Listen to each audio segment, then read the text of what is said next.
Indeed.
What did you say?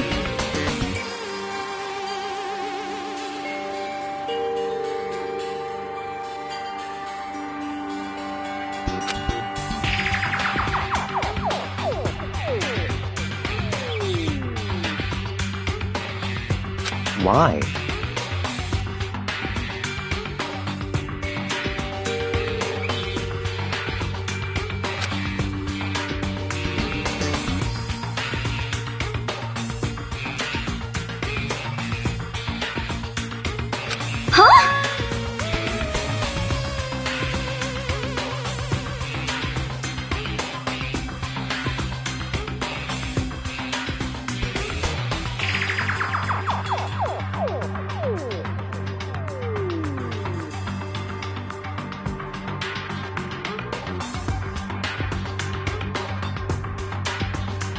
Hina.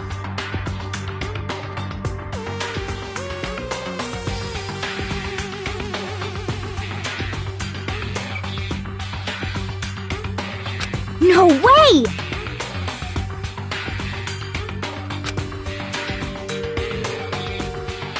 No! Hina.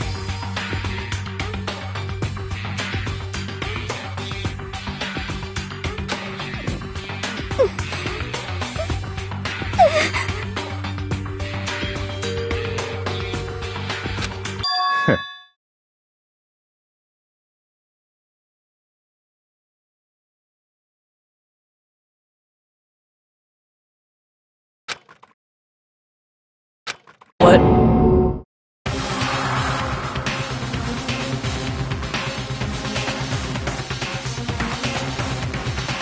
Well...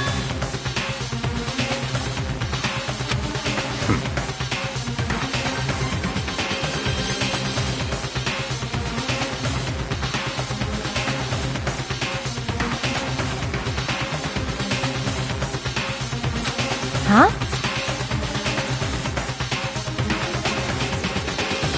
Damn.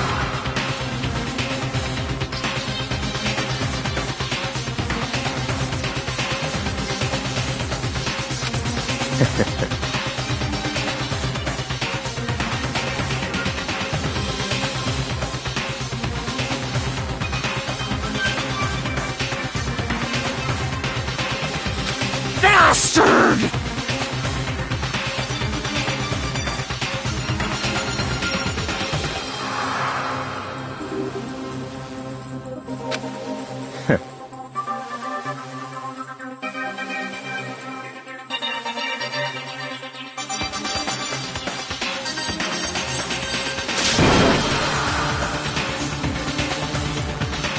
Huh?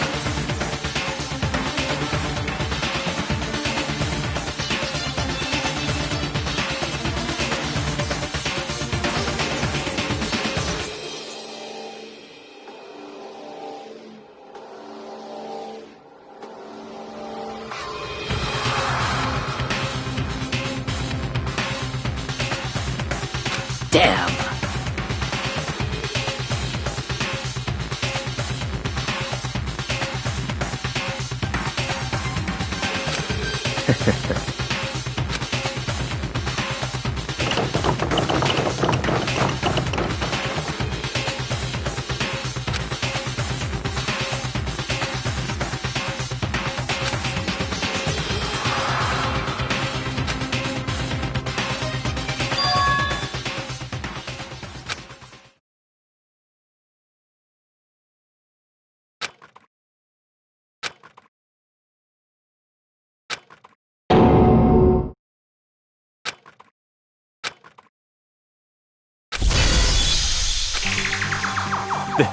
This is...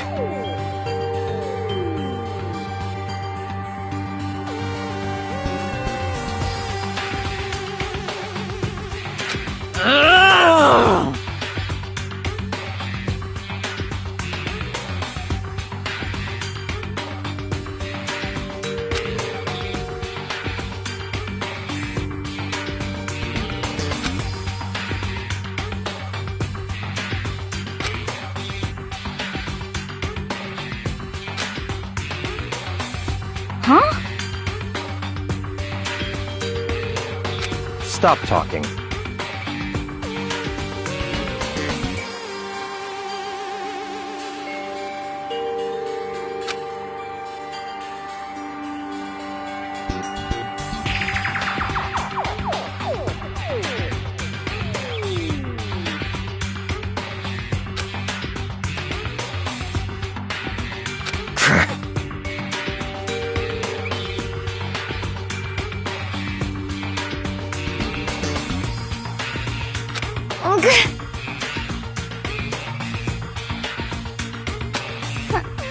Huh? Not possible.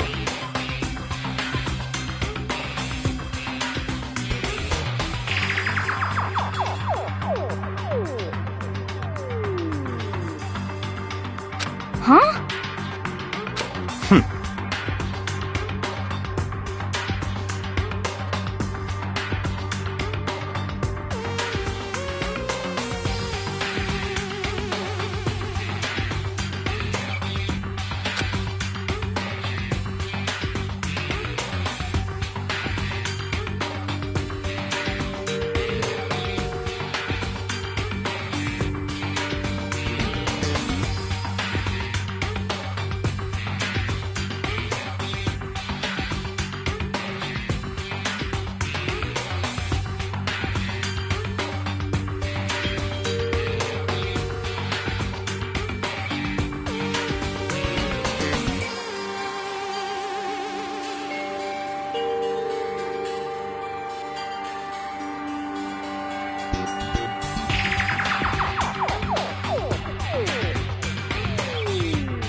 Well...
It is so.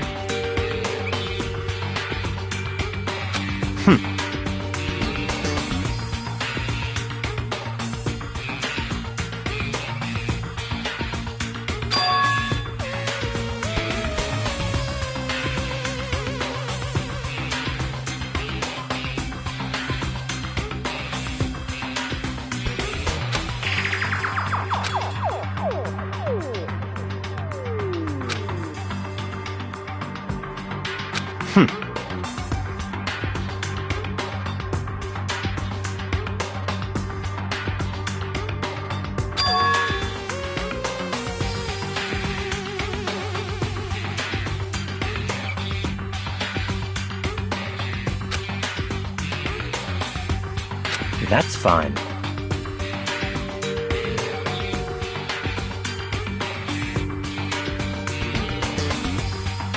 Let's see.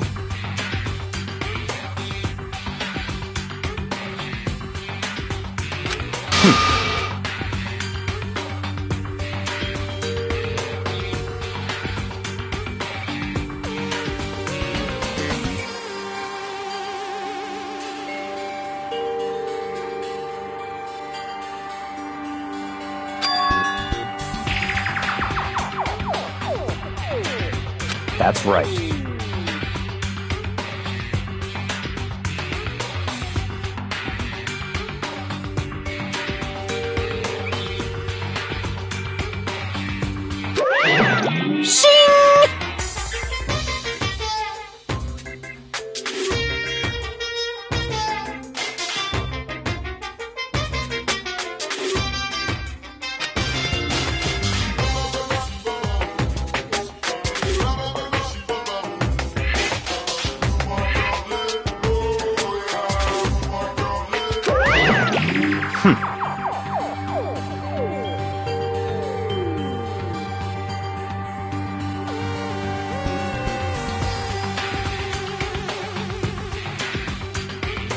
Let's see.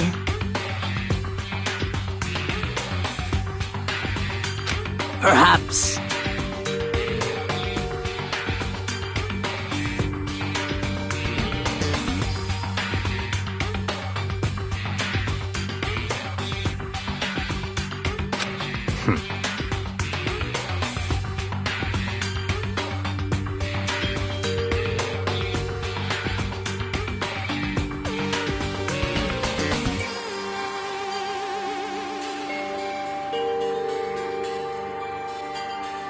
In other words,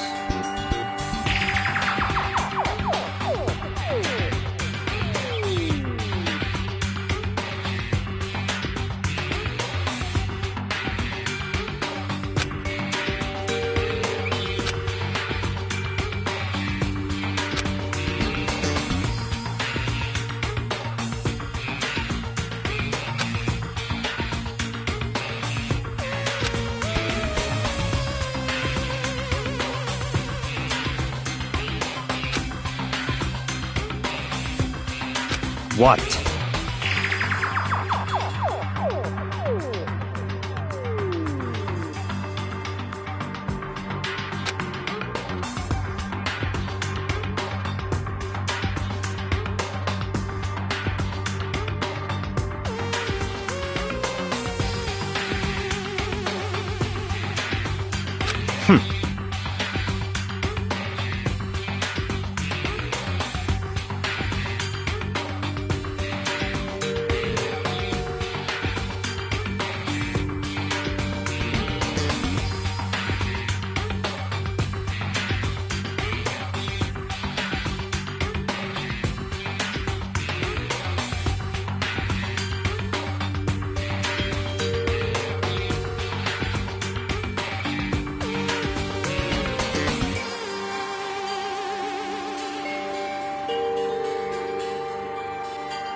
So then...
But...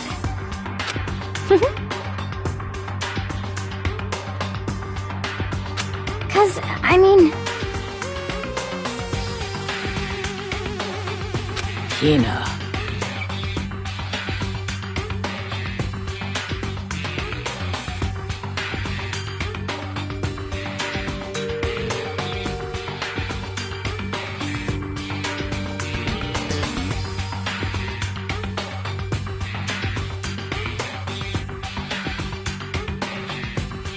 Huh?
Huh?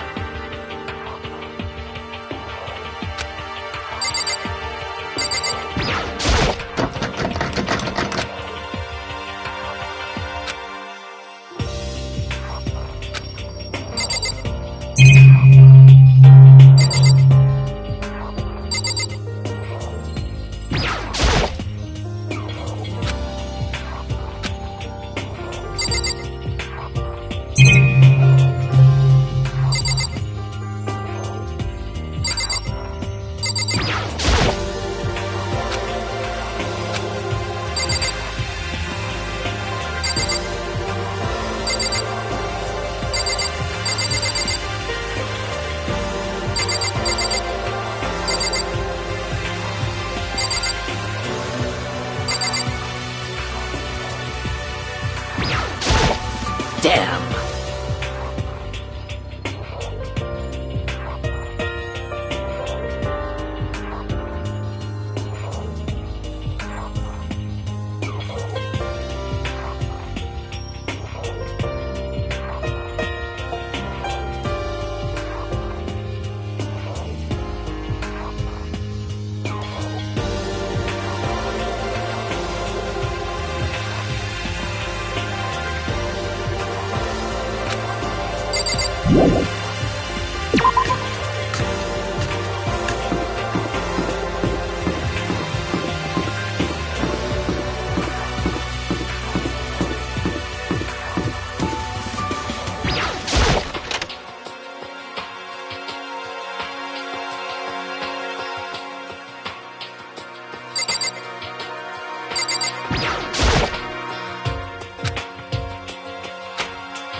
Come on.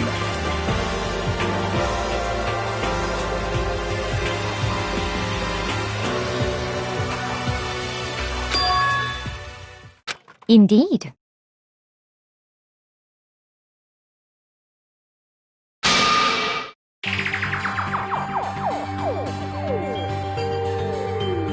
Goodbye.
A body has been discovered!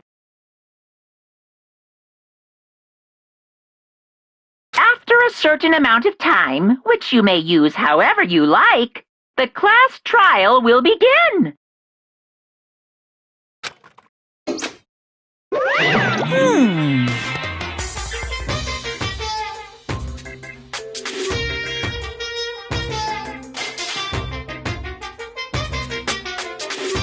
It's the Monokuma File!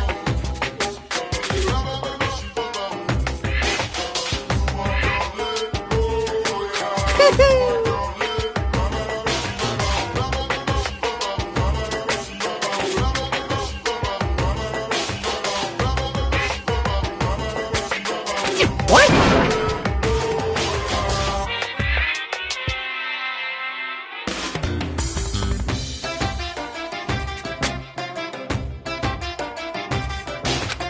Stop talking.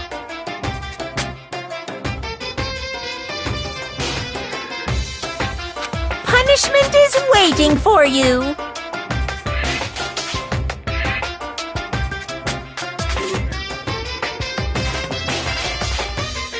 See ya later!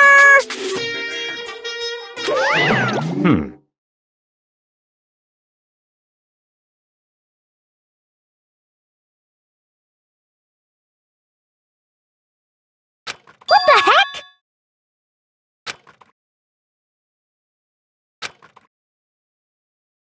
That's terrible!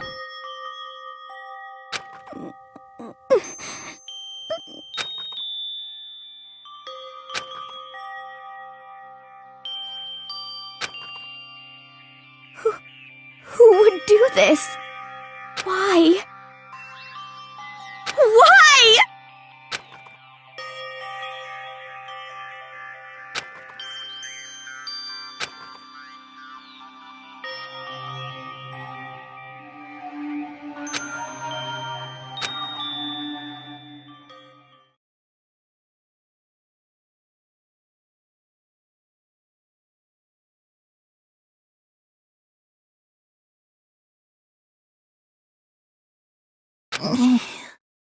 He's alive again? Where am I? Cold. So cold. Is winter coming? Hifumi! Wake up! Huh? That's right. I remember now. Hope's Peak. Come on, you gotta wake up! I remember everything before I met you all. I met you all.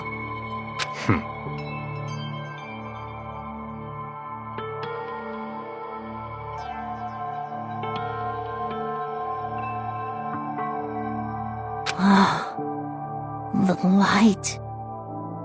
It's reaching out to me like the tail of a comet. Hey, Hifumi! Who was it? Who attacked you? Who tried to kill you? Who killed me? That's right. I remember. Their name. Yasuhiro.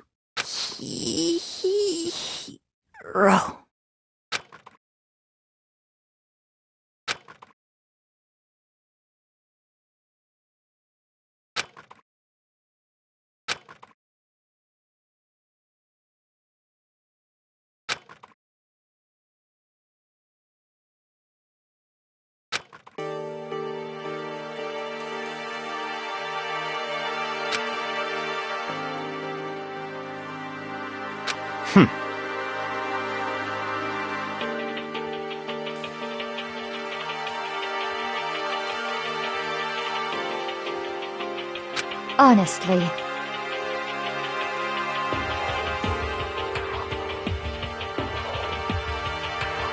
Stop talking.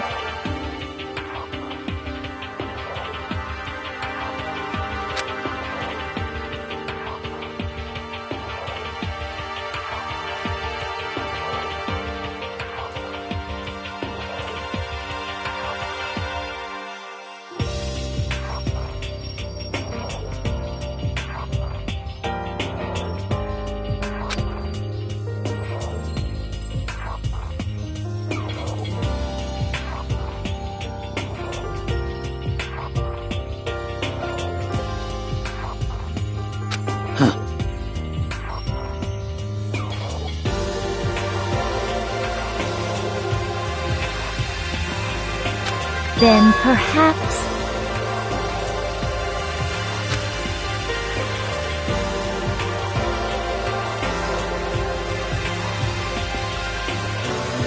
So, in other words,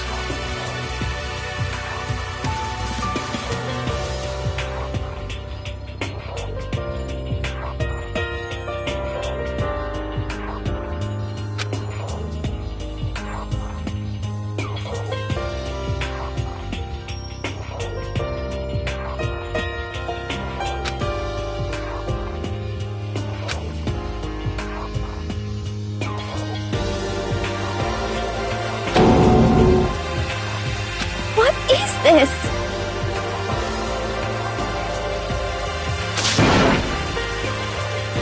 that's fine.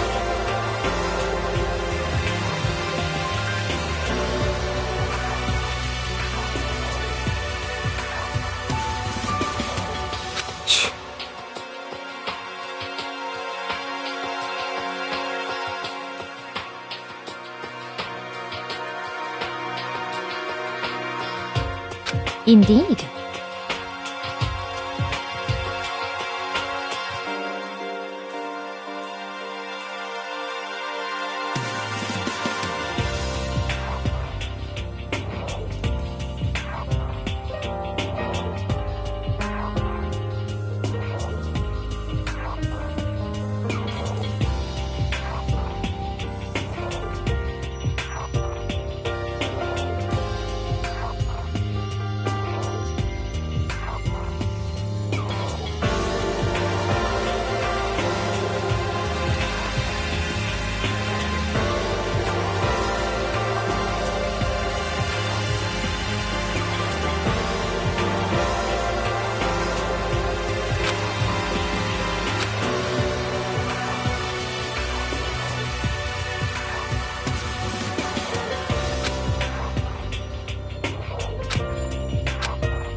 Very strange.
Well.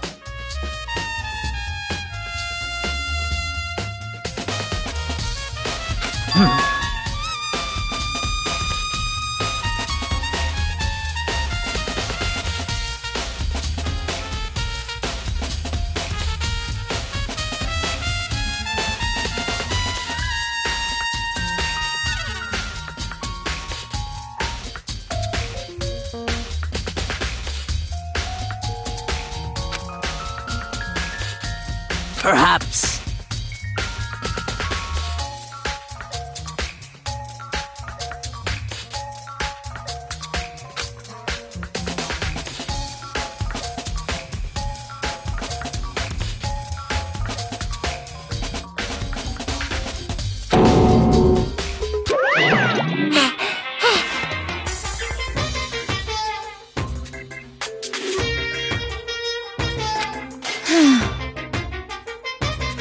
Monokuma appears!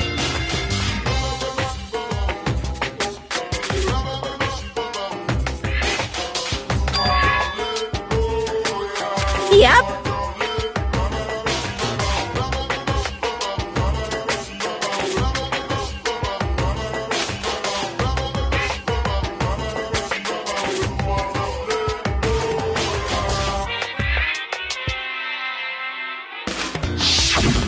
Speaking of which, I'd like to ask the bear, if there is an accomplice, do they also become blackened? So you ask, and so I shall answer.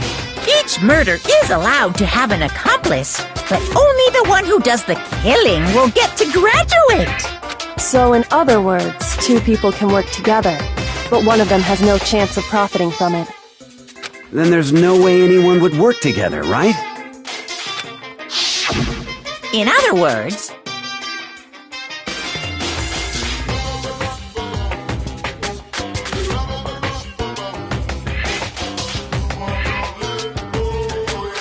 So then...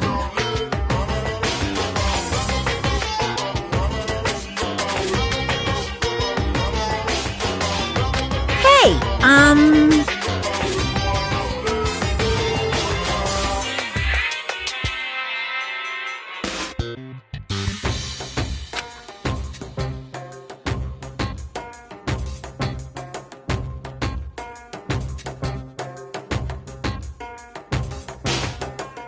phew!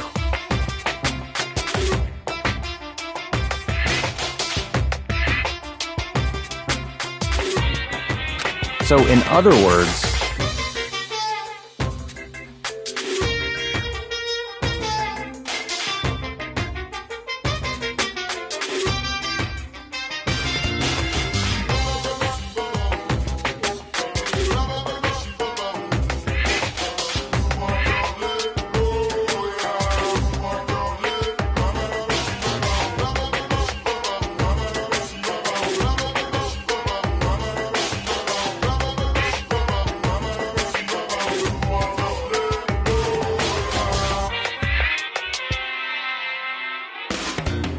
Well,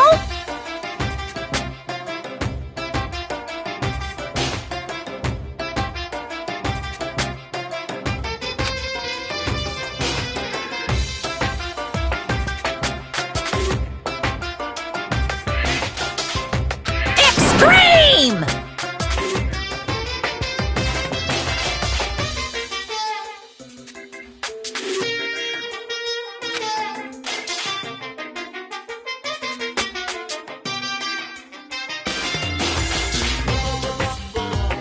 Well now.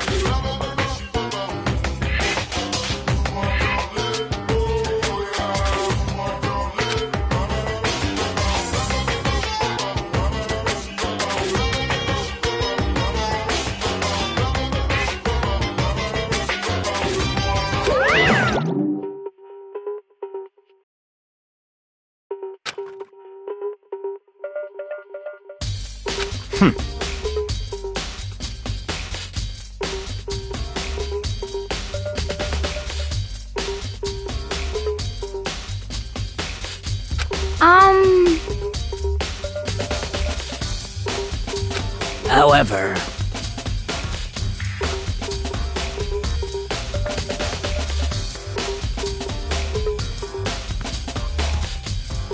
Indeed.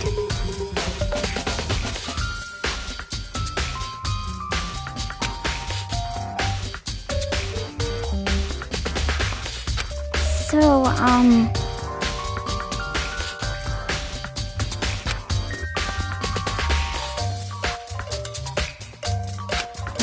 what?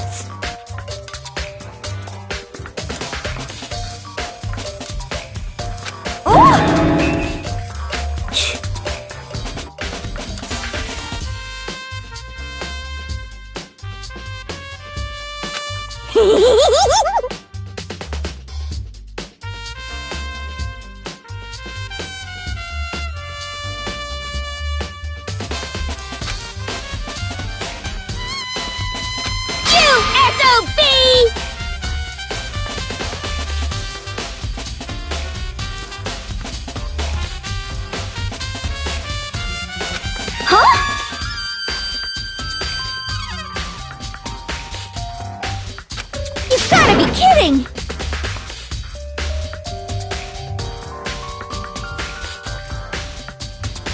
What the heck? What?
Let's see.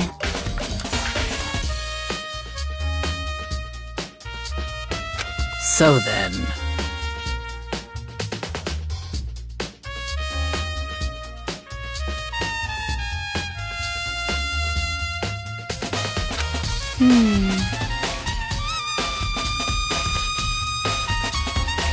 It's all clear now.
So,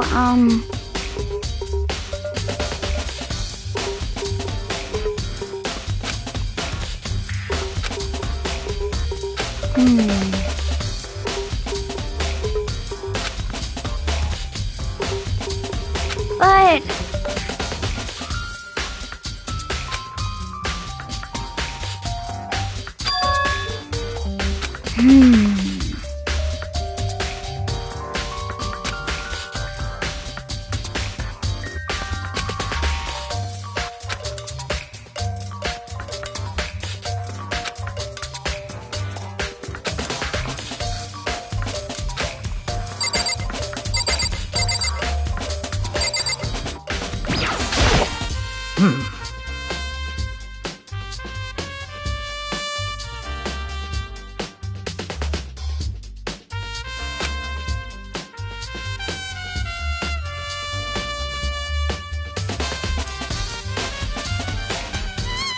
So then...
However,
However,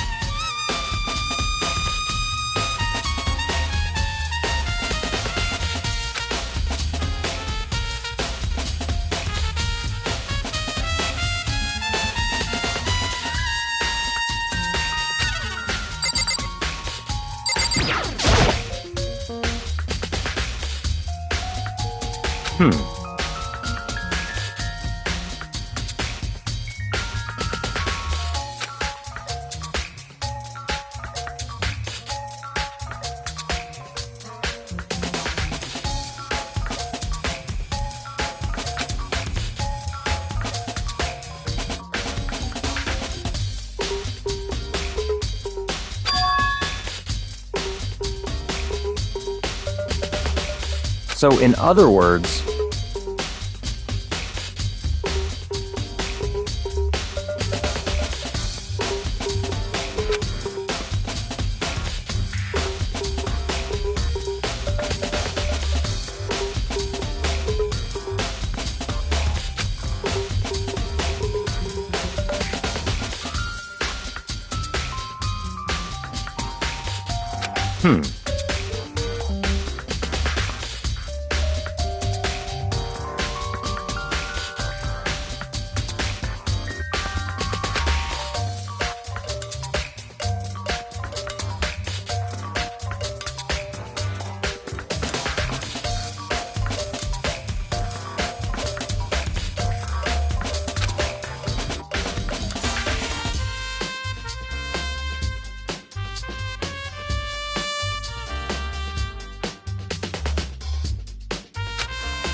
what?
What?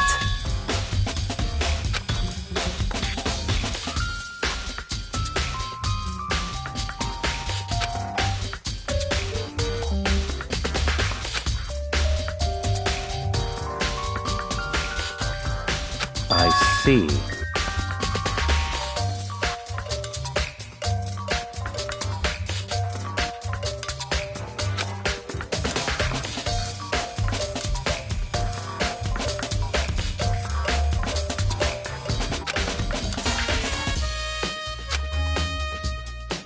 That's enough.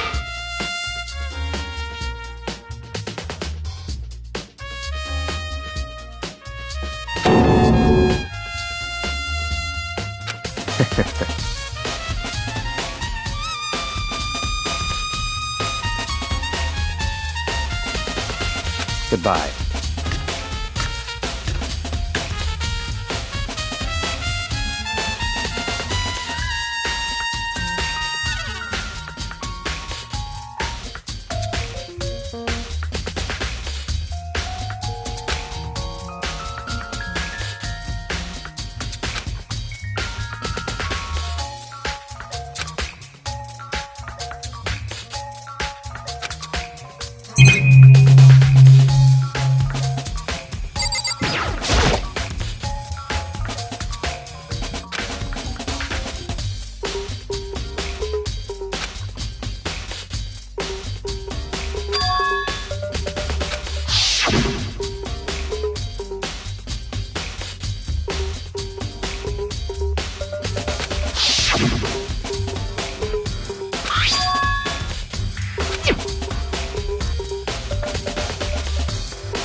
Let's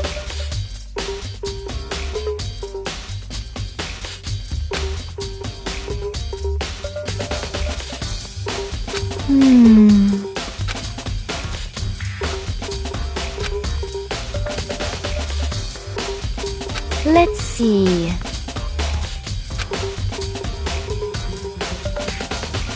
Yes, indeed.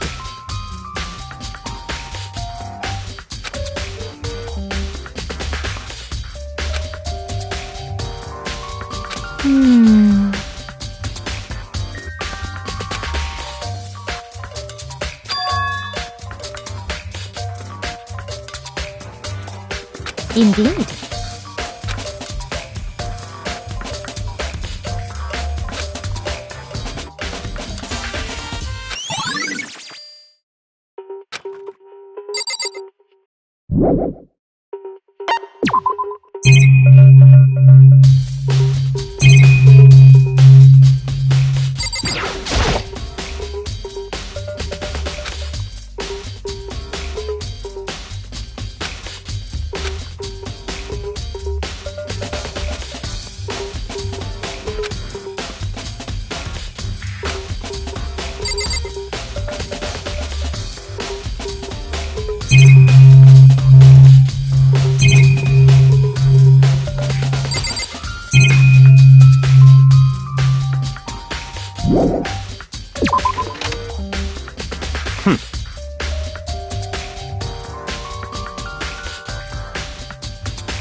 It's all clear now.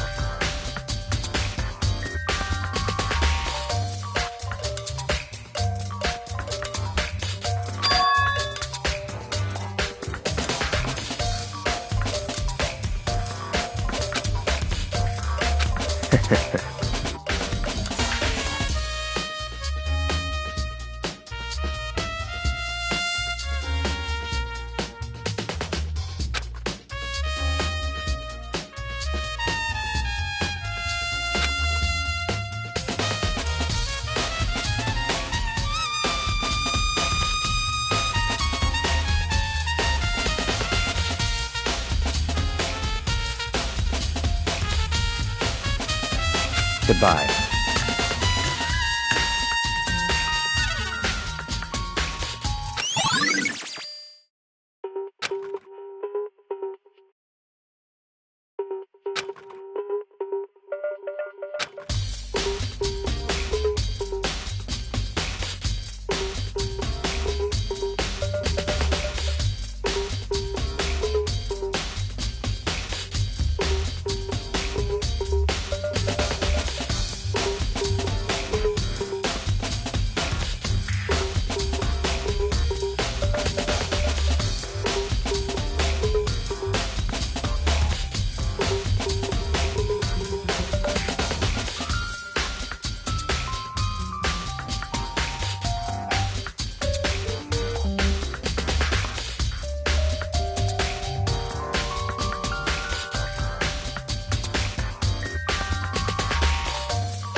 second.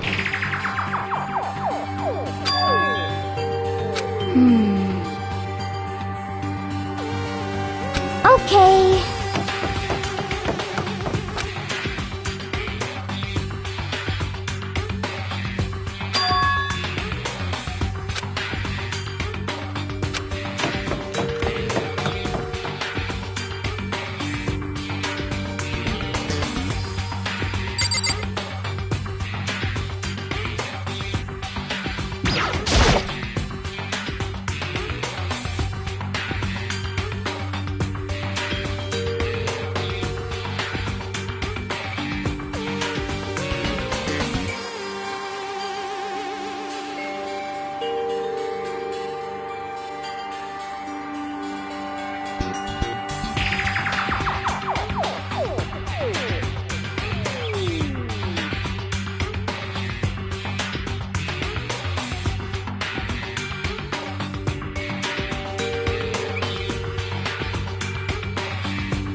I mean...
Huh?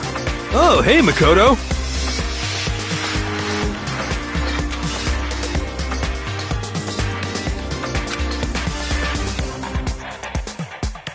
Huh?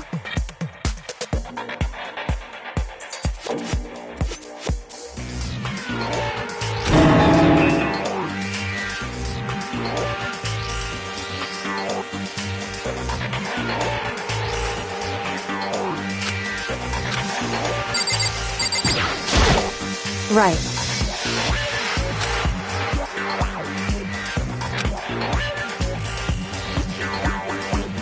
Don't be mean!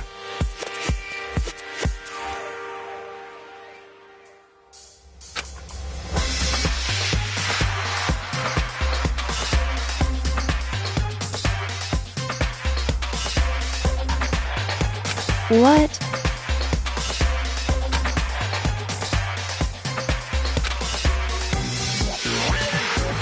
Well...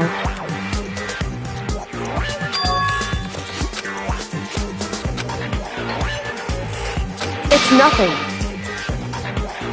Hey.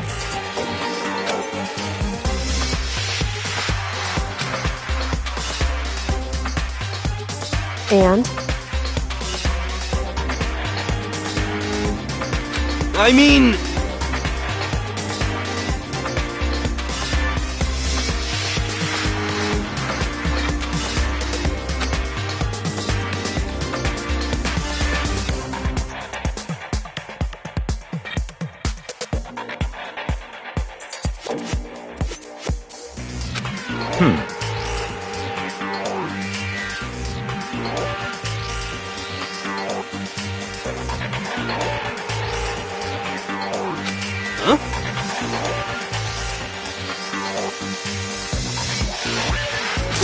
Let me out of here!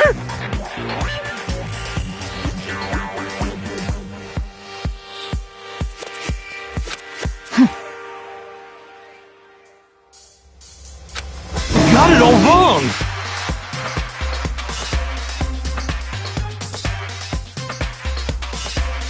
It would seem...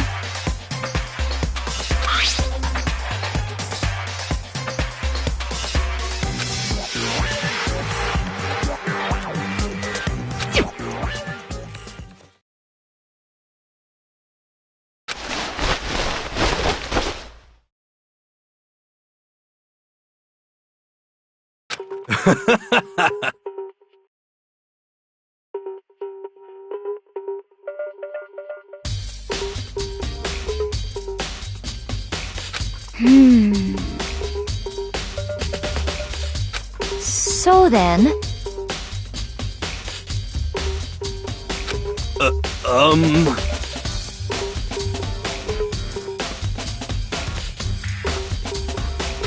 Honestly.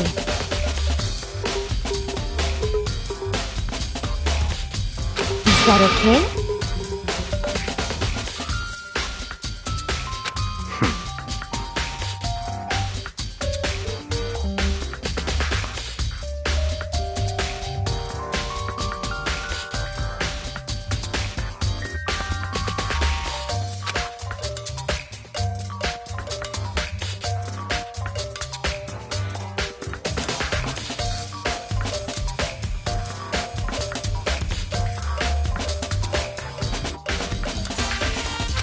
Could it be... That's terrible! Just the worst. What?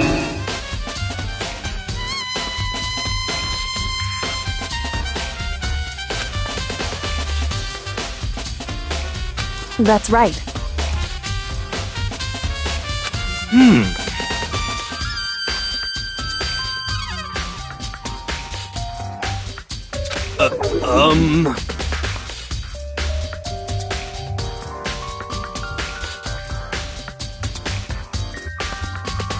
What the heck? Please!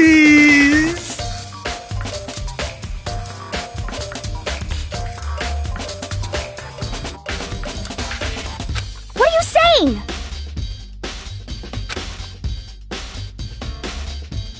What the heck?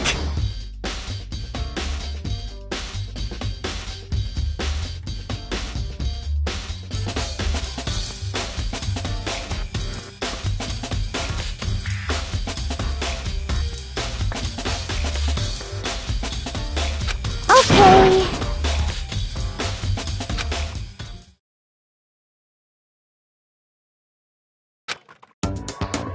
Huh! See? Look! See how loose it is? I mean, come on. I'm blind as a bat in here. Can't see my feet at all. I'm surprised you got anywhere in this thing. I'm telling you, it wasn't me!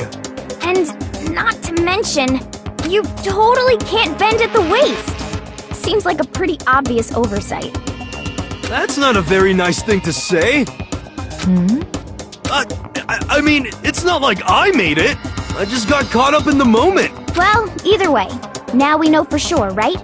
I mean, it seems pretty clear that nobody but Hero could have fit into this dumb costume.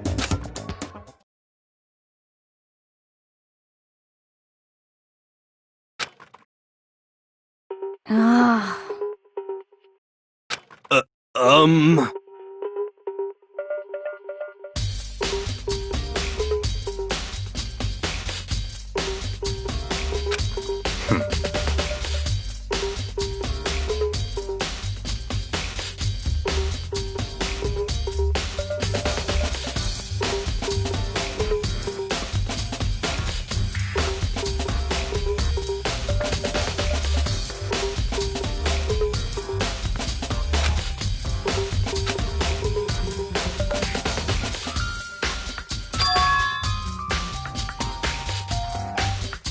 Just a second!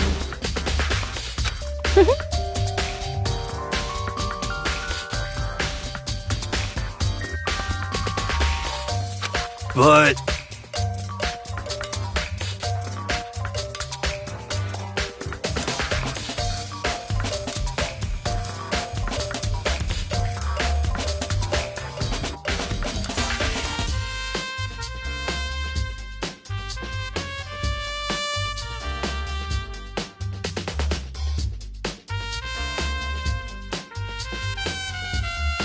Honestly.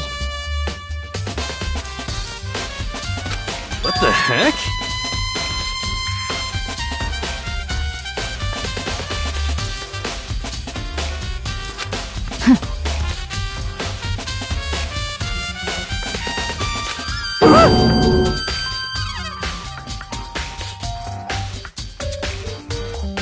Just the worst. That's terrible! What?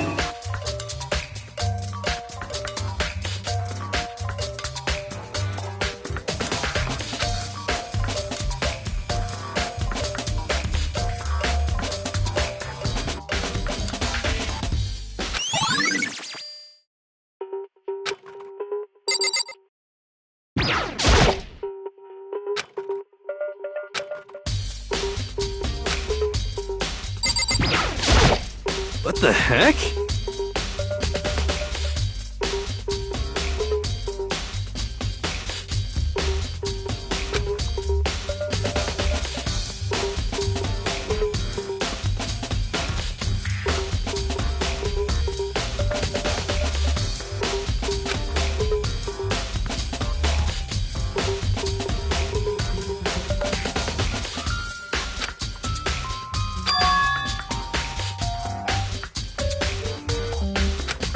What?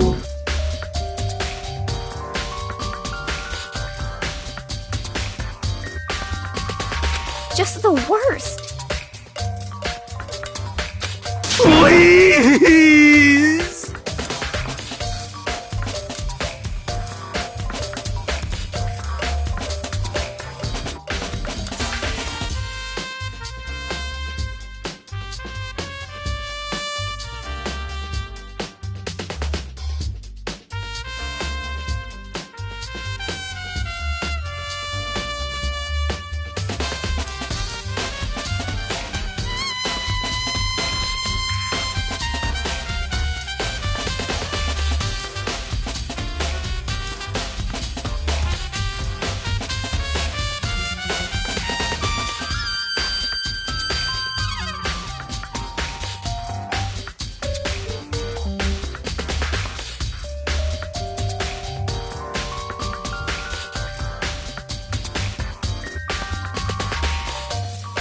Huh?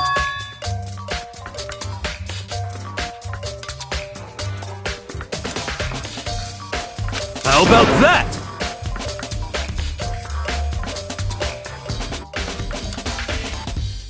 So then,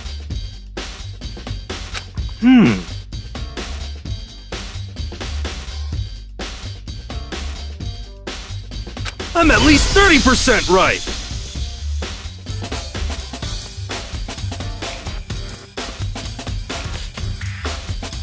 correct.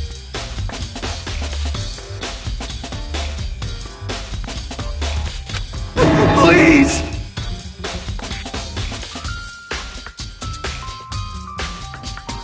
What the heck?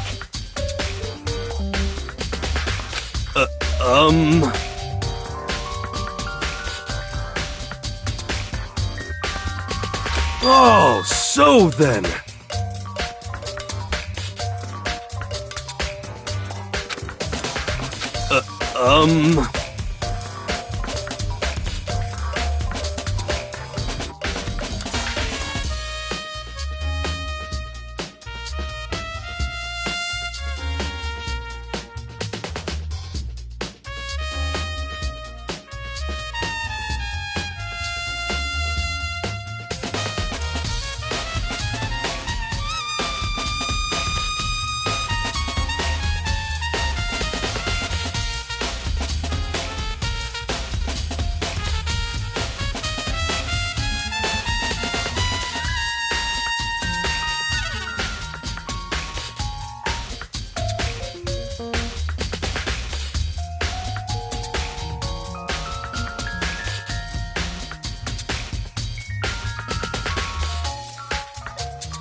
Hey.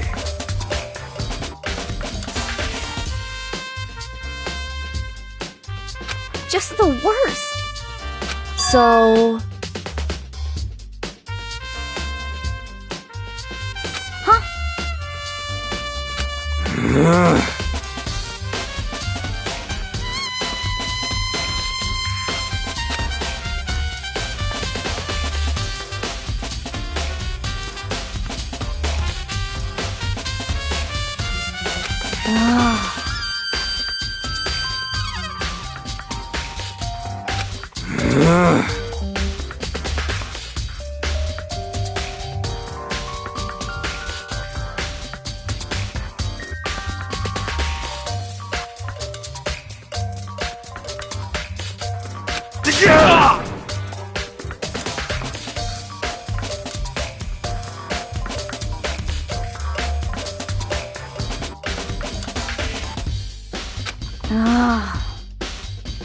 Don't be mean!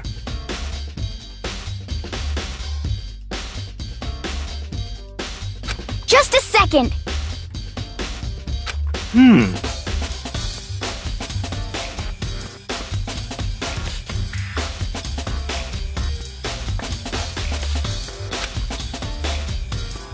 No way!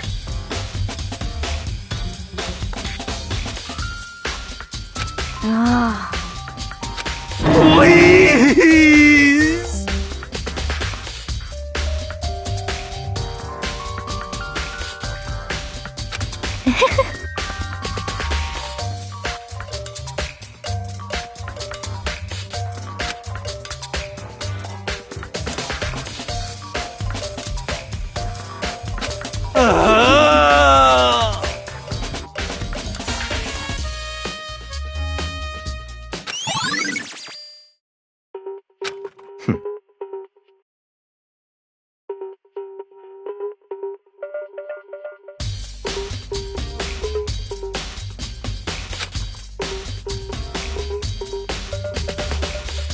What the heck?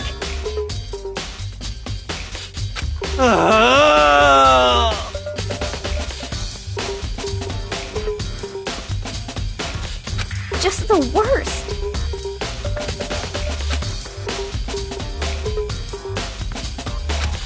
Please!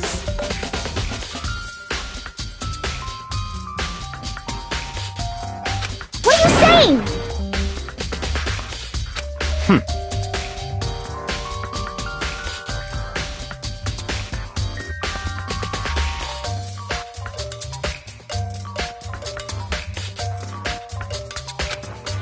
What?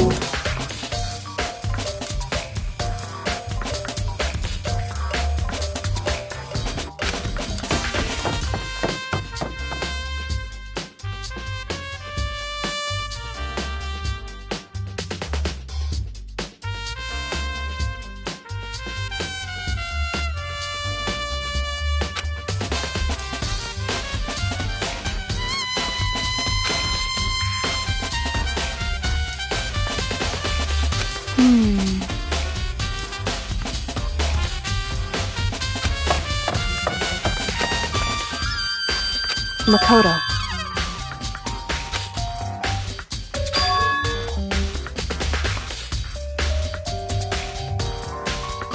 It would seem...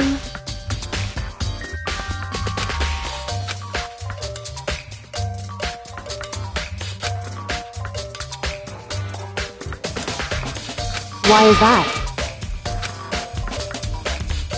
Anyway... Shall we go? Hey.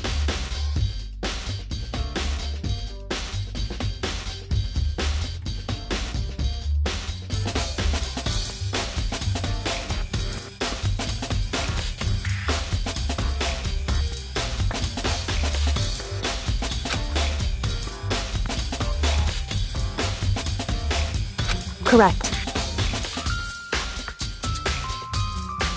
Hey. Anyway...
So then...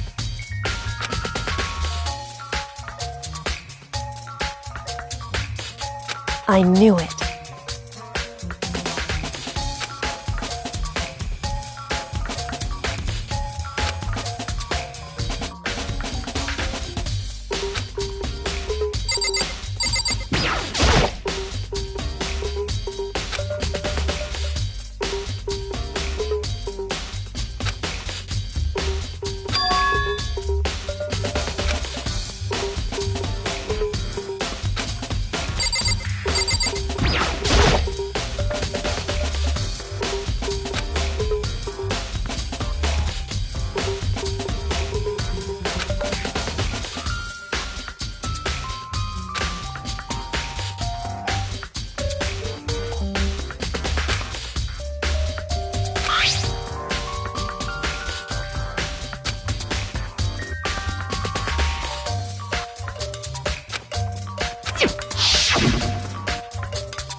I see.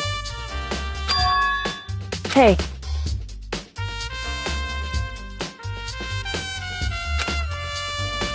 Whew.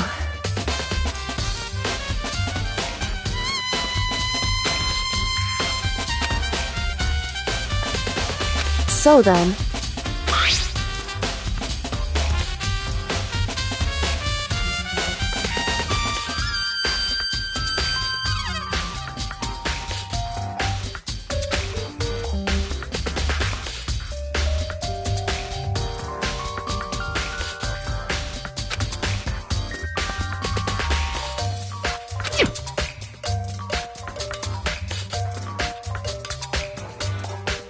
That's right.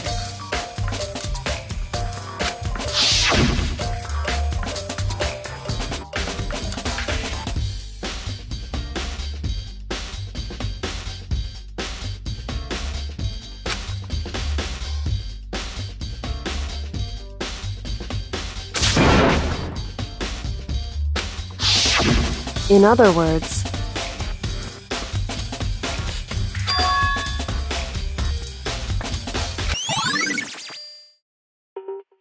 However...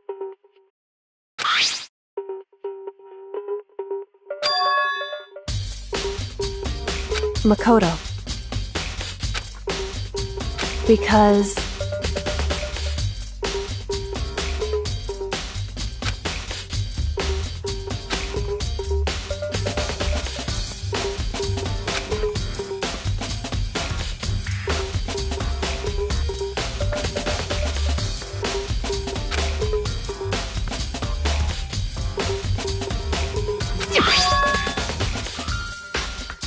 Hey.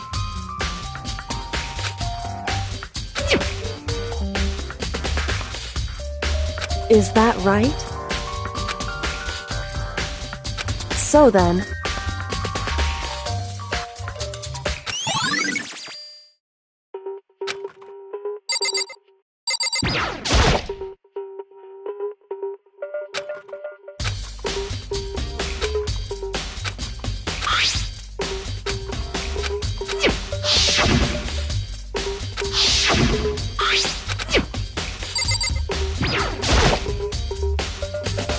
Indeed.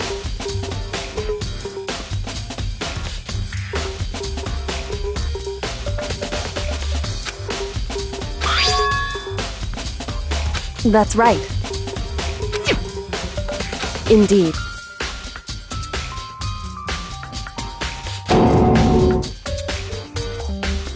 Why is that?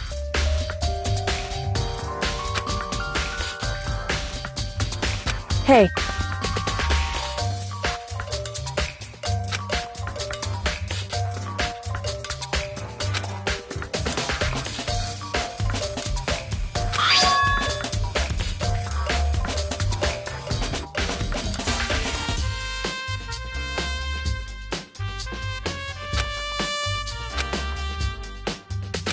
So...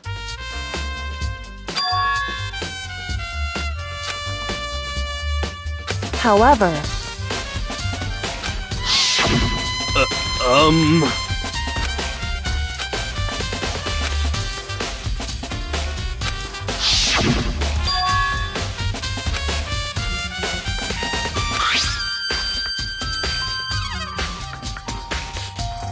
Is that right?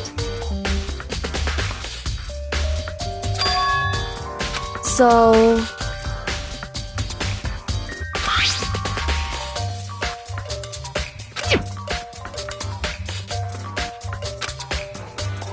Hey.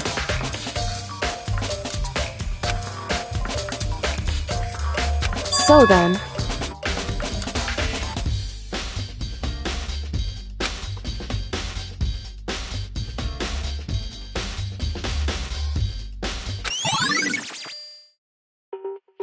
Hey.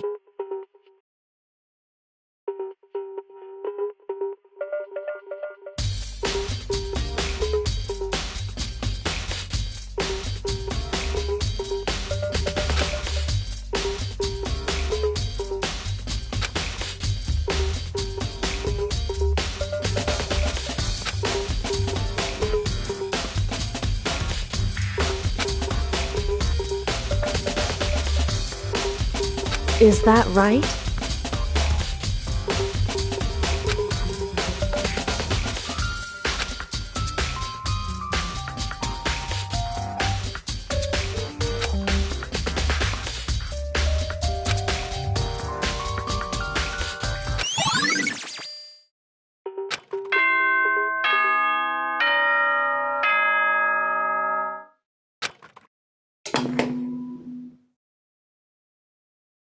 Are you excited? Are you pumped? It's time for the class trial to begin! Like the bright burst of fireworks, like the flash of a soul clashing with life and death. And so, with no further ado, everyone please meet at the usual spot. Make your way to the red door on the first floor of the school. See you soon! It would seem...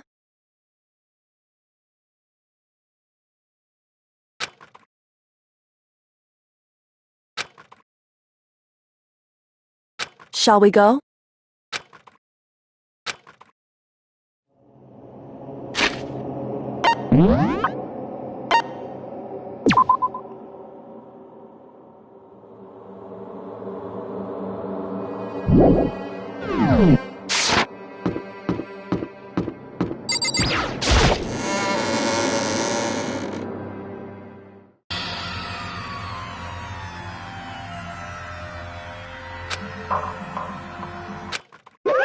Monokuma appears!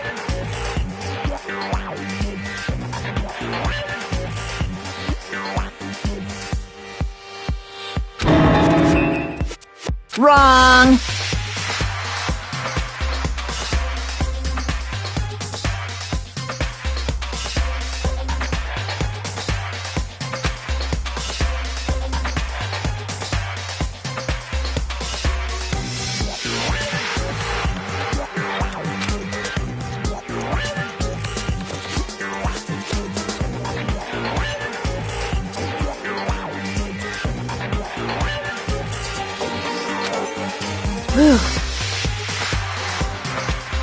Boy, tough crowd.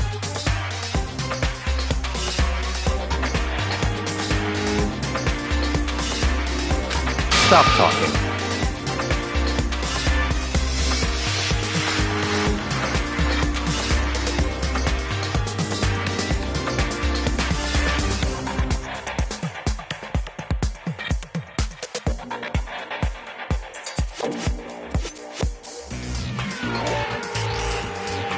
Okay.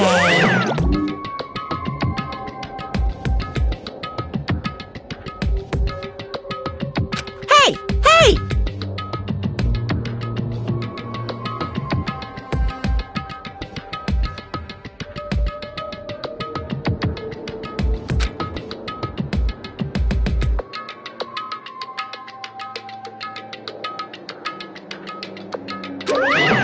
Let's go.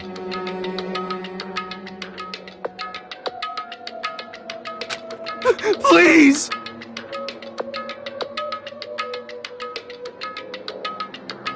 What the heck?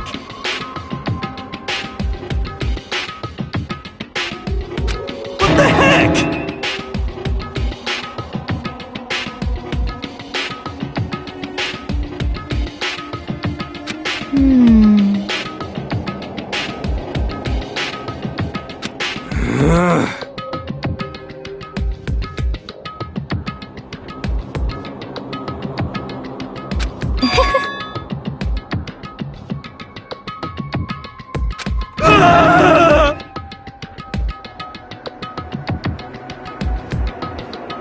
Hey,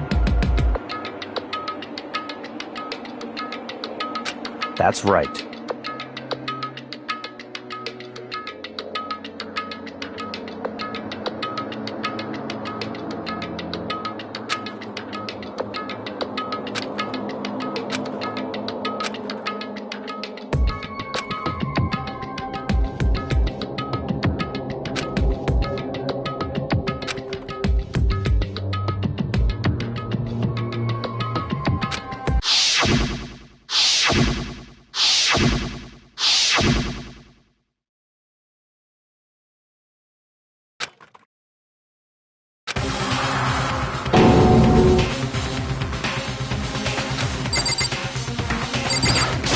Damn.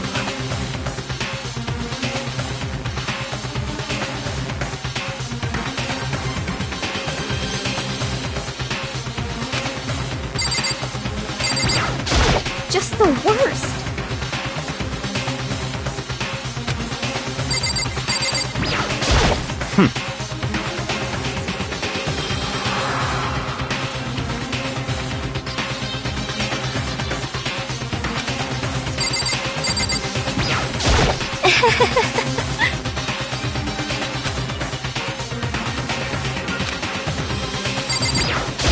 hey,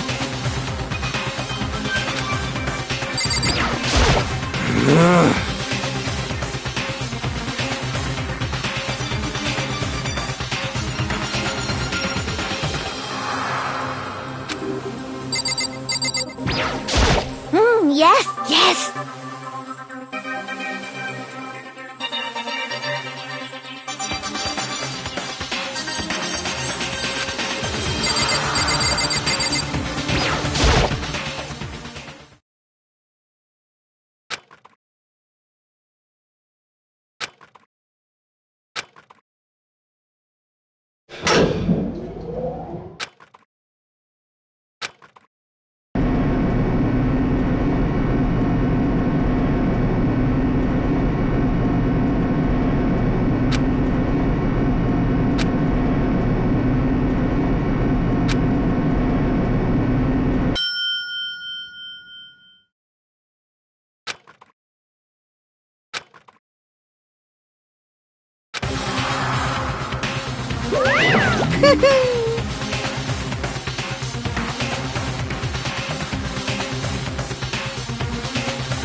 Just the worst.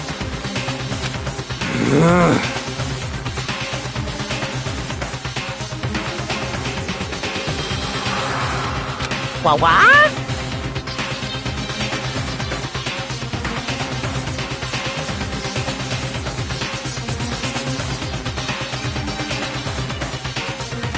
Come on.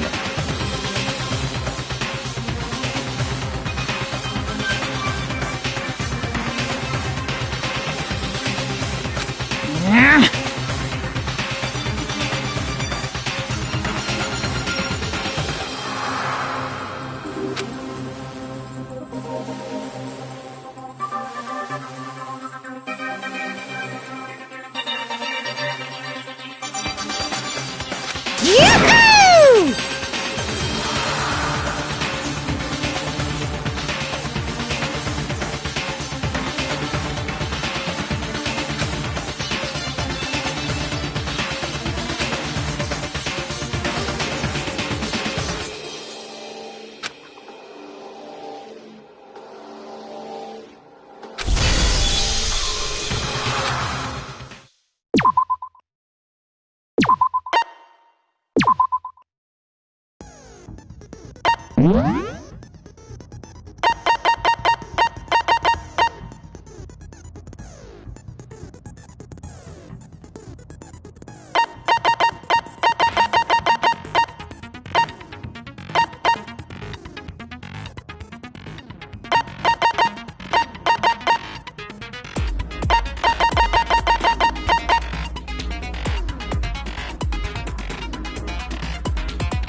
Let's begin with a basic explanation of the class trial.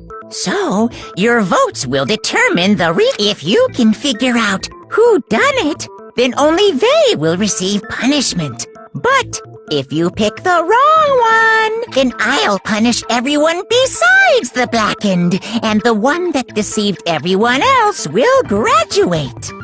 Now then, to begin with... We already know who did it! Was that? It was Hiro. He does not have an alibi for when the murders took place, and we found— Don't try and deny it! You killed them! I didn't! Someone knocked me out! I was asleep the whole time! I don't know anything about it! Shut your murdering mouth, murderer! Who are you calling a murderer? I am sorry to say, Hiro, but we do have evidence. Blueprints for the suit.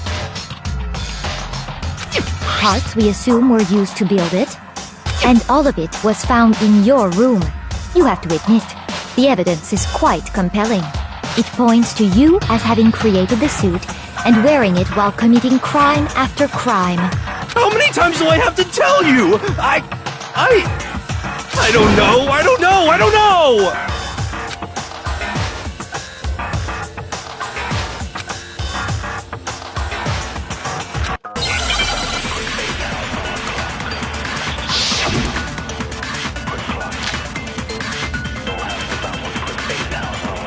Everything we found in your room. The blueprints, the suit parts, they are all proof enough that you are the culprit. I don't know anything about that stuff. It's not true. It's a conspiracy. Hiro, why? Why did you kill them? No! Just hold on a second.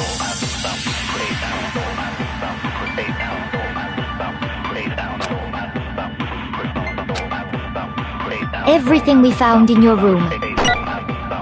The blueprints, the suit parts. No, that's wrong.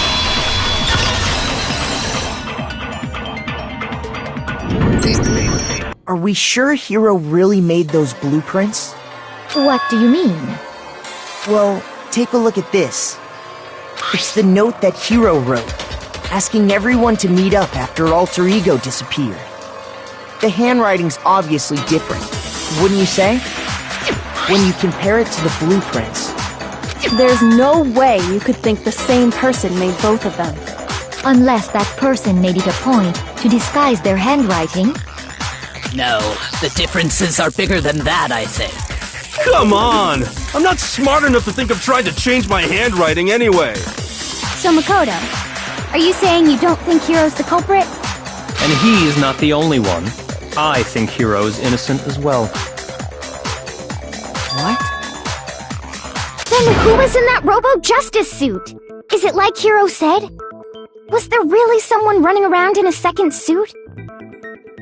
The suspicious individual hidden within the suit. Go ahead, Makoto. Tell them who it was.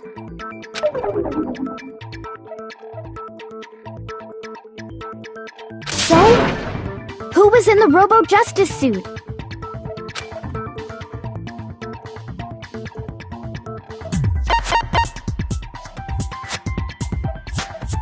I got it! Other than Hiro, I can't think of anyone else it could have been.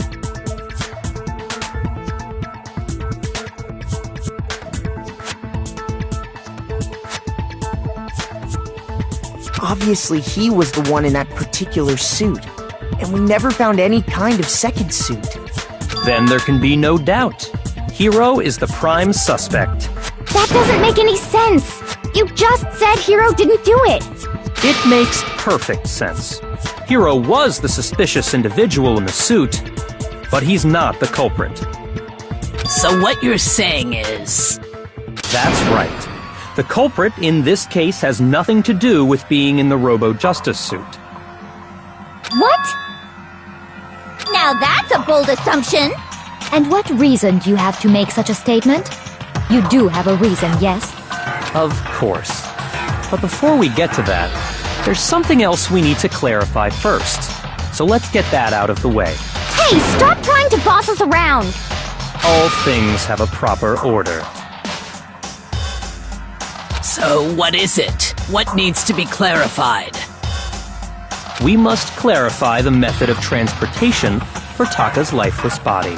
It would seem that his corpse was moved using certain particular items. Makoto, can you tell us what they were?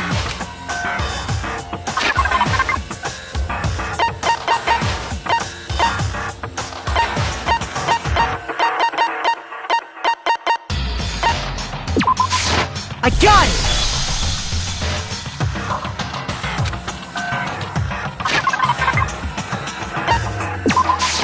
I got it! They were a dolly and a tarp, right?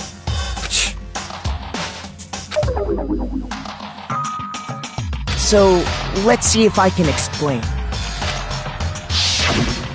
Taka's body disappeared from the equipment room. And then we rediscovered it in the repository. And when we found it for the second time, it was wrapped in a blue tarp, right?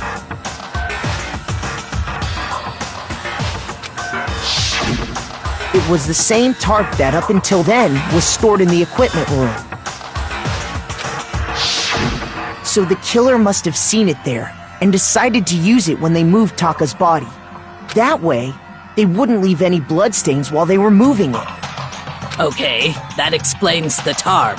And the dolly? Same thing.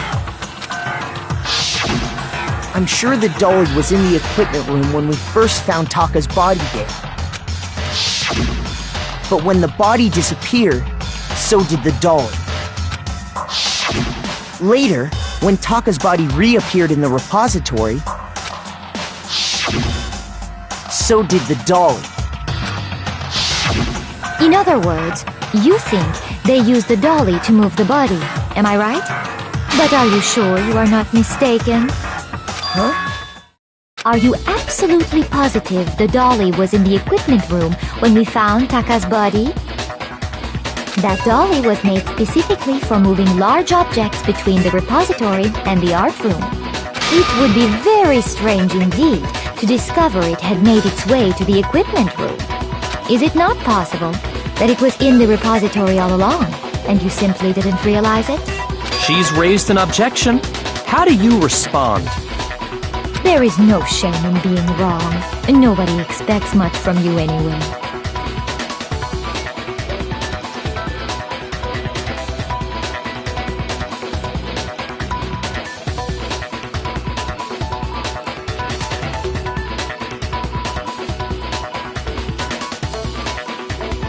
We have all accepted the fact that you rarely understand what is going on around you.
You have it wrong! I cannot agree! You are a fool. So pathetic. Lies will get you nowhere. Do your worst! Away with you! You miserable wretch! I cannot agree! You are a fool. Lies will get you nowhere. Do your worst, you miserable wretch. You have it wrong. I cannot agree. You are a fool. So pathetic. Lies will get you nowhere. Do your worst. Away with you. You miserable wretch. I cannot agree. You are a fool. Lies will get you nowhere. Do your worst, you miserable wretch. You miserable wretch. I cannot agree. This should prove it.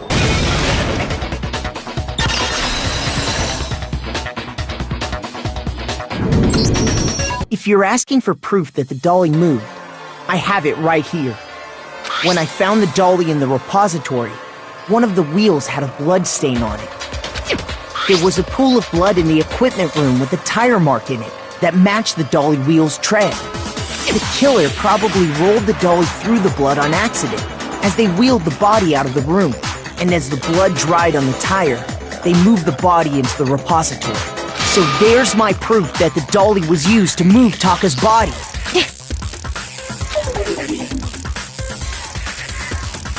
Well, anyway, that was just something we had to get out of the way. Let's get back to the main subject. Yeah, the subject of how Robo Justice didn't do it. Because if it's not a killer robot, then what kind of robot is it? I'm not sure that really matters. I'd be happy to explain why the occupant of the suit couldn't possibly be the killer. If you look back on how the body was transported, it will become immediately obvious.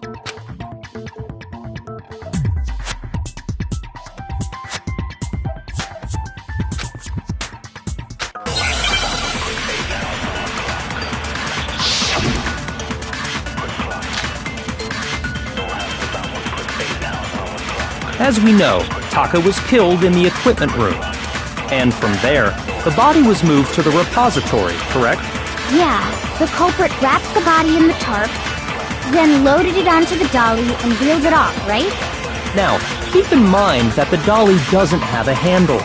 Well, yeah, but even without a handle, all you'd have to do is bend over. No, that's wrong!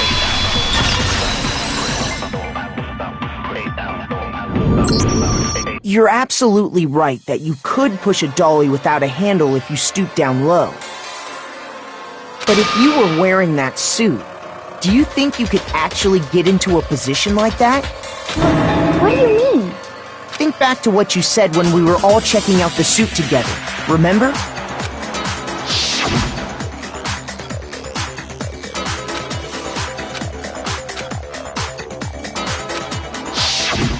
When you're in that suit, not only can you not see your feet, but you can't even bend at the waist.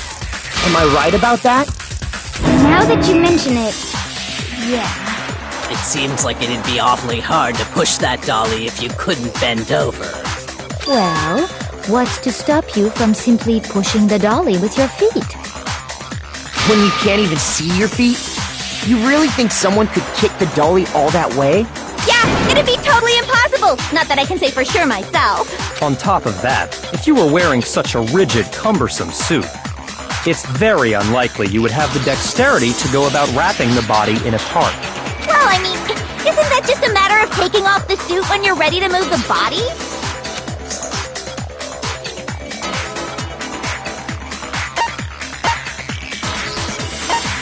I got it! I don't think taking off the suit was an option. If you remember...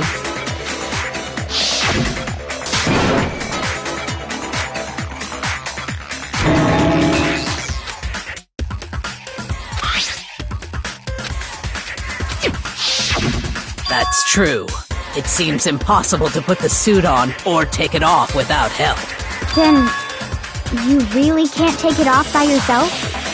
Hiro wasn't just making it up? Of course I wasn't making it up. If he could have gotten it off by himself, I don't think he would have let us see him wearing it. Showing up in the suit was basically an invitation for everyone to suspect it. Yeah, that's right! So, it's really, really true that Robo Justice couldn't have moved the dolly? To be clear, whoever did move the body, it couldn't have been Hiro in the robot suit, correct? No, wait. Just a second, if you please. Have you forgotten about the picture that I took? You all got a good look at it, did you not? The image of Hifumi being dragged away by Robo-Justice? If whoever was in that suit is not the culprit, how do you explain that? Besides, do you remember what the now deceased Hifumi said?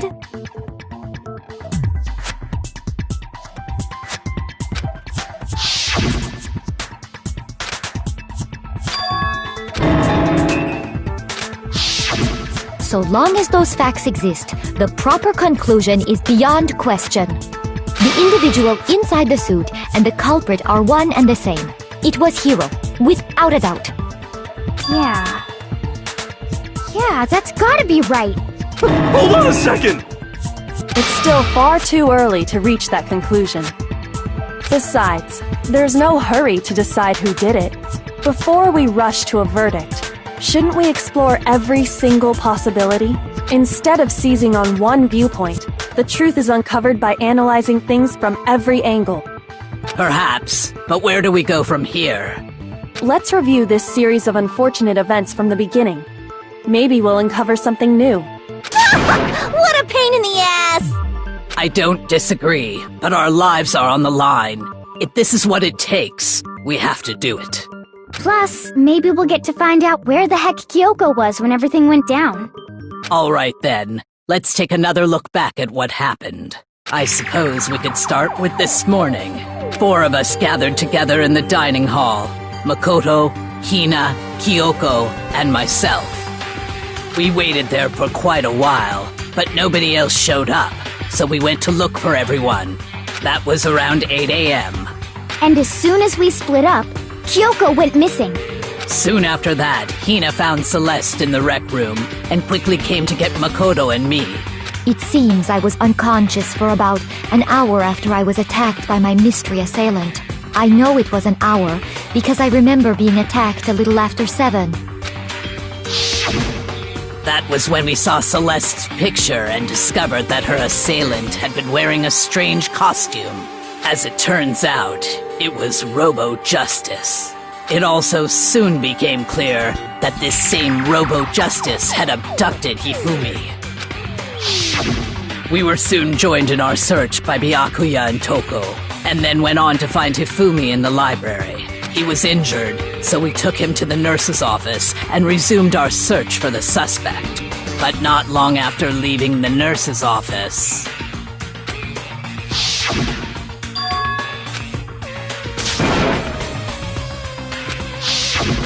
When Celeste told us that, we decided to split up and search the second floor.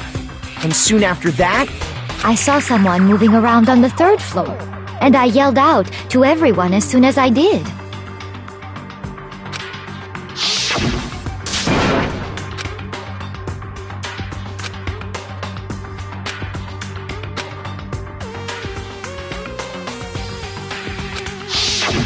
And then...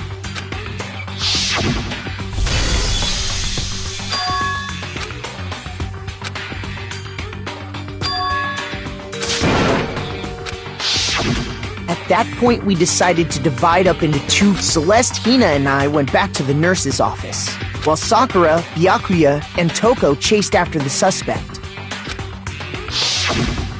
When we got back to the nurse's office, we found Hifumi, dead. And that's when we heard the body discovery announcement. I left Celeste and Hina there and headed back to the 3rd floor to let the others know what had happened. Meanwhile, we had just discovered Taka's body in the equipment room. We must have found both bodies at almost exactly the same time, because we heard the same announcement not long after we discovered his body. And that's when I told you guys about Hifumi. Then the 3 of us headed for the nurse's office. But right after we left the physics lab, we ran into Celeste, who'd arrived after us. And she told us something very surprising. We rushed back to the nurse's office and saw that she was right. Then we remembered we'd left Toko passed out in the equipment room, so we hurried back again.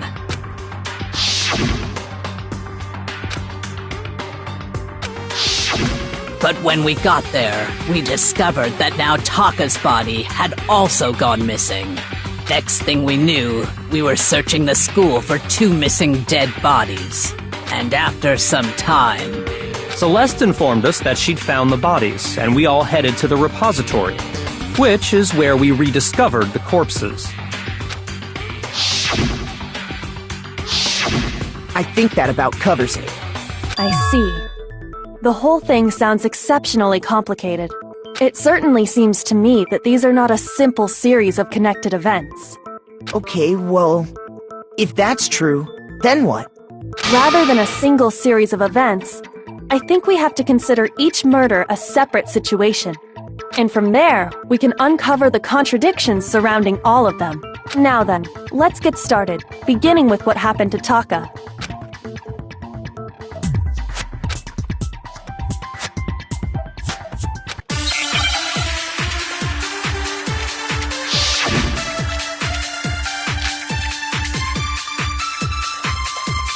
So, regarding Taka's death, I wonder if he died before he... Lumi.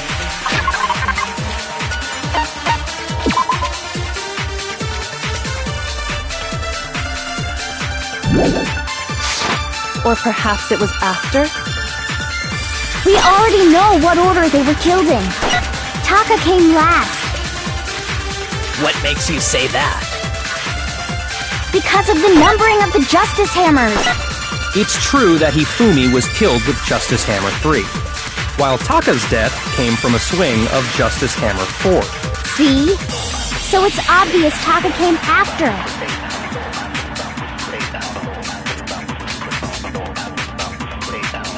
So, regarding, I wonder if, or perhaps it was, we already know what order they were killed in. Taka came last. What makes you say that? Because of the numbering of the Justice Hammers. It's true that he flew while Taka's death. See? So it's obvious Taka came after. So, regarding Taka's, I wonder if he died, or perhaps it was after. We already know what order they were killed in. Taka came last. What makes you say that? Because of the numbering of the Justice Hammer. No, that's wrong!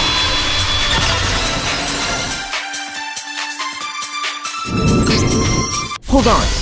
There's no reason to assume that the hammers were used in the same order as their numbers. If anything, that's just another way the killer tried to disguise their actions. So you're saying the culprit wanted us to think the hammers were used in order, but in reality, Taka was killed before Hifumi? Okay then, let's see the proof.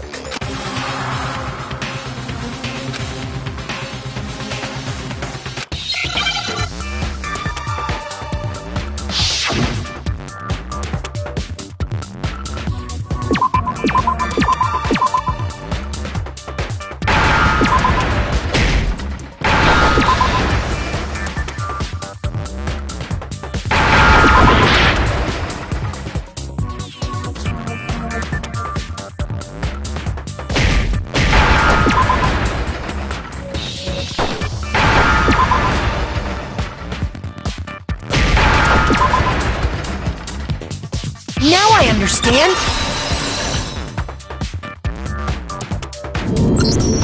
I got it! Taka's wristwatch! See? Look! It broke with the hands pointing just past 6 o'clock. It must have gotten broken when he was attacked by the killer, because as of last night,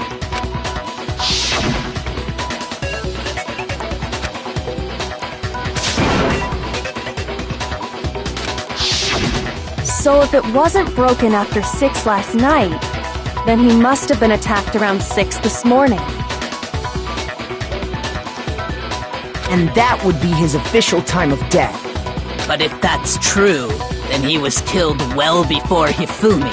and before Celeste was attacked this morning, which happened around 7. That's right. Taka was killed before any of the other incidents took place. That simple fact slipped past all of us. We made the wrong assumption about the order of events, all because of those justice hammers.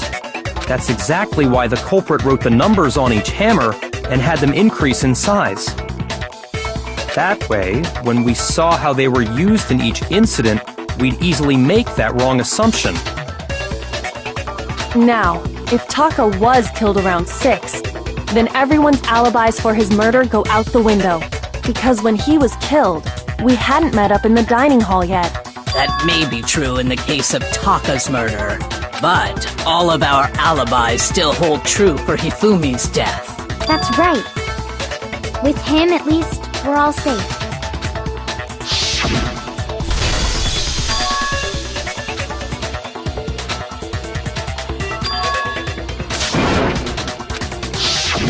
When we heard Hifumi screaming, we were all together. Except for Hiro and Kyoko. Then we all ran down to the nurse's office, and that's where we found his body. That's totally true! We're all in the clear! Oh, I know! They must have recorded him screaming on a tape or something, then played it later on! If that's true, where's the tape? I don't know. Don't just go making stuff up! Anyway, we all have rock-solid alibis for when we heard Hifumi scream. Since all of us were there together, clearly none of us could have killed him. And it does not stop there. There was also the moment when we discovered his body had disappeared. When his body vanished from the nurse's office, Hina and I were in the bathroom together, while everyone else was in the equipment room, correct? And then there's the disappearance of Taka's body from the equipment room. At that time, we were all gathered together in the nurse's office because of Hifumi going missing. Well, don't forget, I was passed out in the equipment room the whole time. Wait, then what if Genocide Jill did it? She could have dragged Taka's body out of there right then! Even if she could pull that off, there's no way she could have done the same with Hifumi's body. Because, as we just established, she was passed out in the equipment room when his body disappeared. Besides, I didn't do either of them anyway. In other words, it is impossible that any of us could have killed Hifumi or moved either of their bodies. On the other hand, Hiro and Kyoko had disappeared, so they most certainly could have done those things. So what now, Kyoko? For now, we can't get fixated on who did it, or we'll just keep going around in circles. So instead of who, I propose we start talking about how. In particular, I think we need to figure out how Hifumi's body got moved. That's true. We searched everywhere, but we couldn't figure out how to explain his body disappearing. And according to what Celeste said,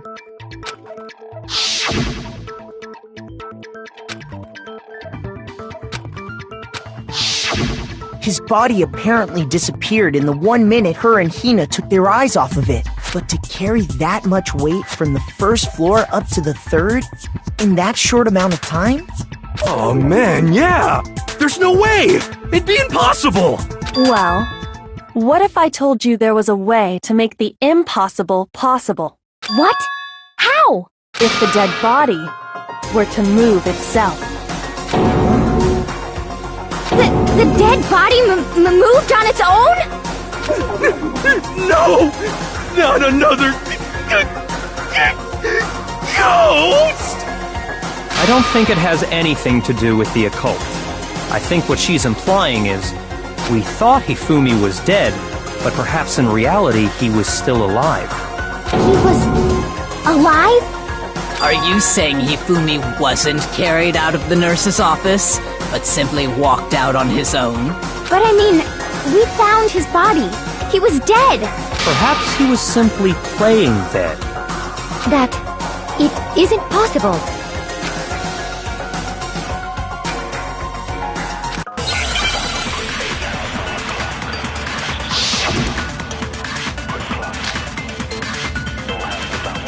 Are you saying that when we first found Hifumi in the nurse's office, there's a chance he was actually still alive? No, it is impossible. Hifumi was dead, without a doubt. And you know that how? Surely you heard the body discovery announcement along with the rest of us. Hifumi's dead body had been found. And that is why the announcement was made. Are we really so sure about that? Maybe the announcement was intended to signal someone else's discovery.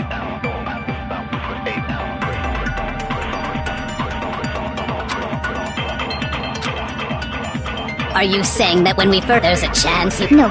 Hifumi was dead, and you know that. Surely you heard the body that Hifumi's dead, and that is why the... Are we really so sure about that? Maybe the announcement was intended to signal someone else's discovery.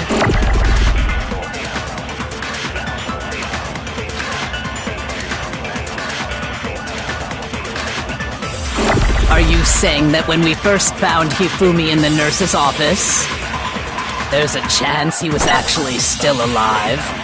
No, it is impossible. Hifumi was dead, without a doubt. And you know that how? Surely you heard the body discovery announcement along with the rest of us.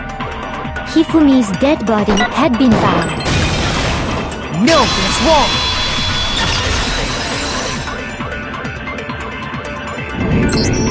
Was the body discovery announcement that was made really intended for Hifumi?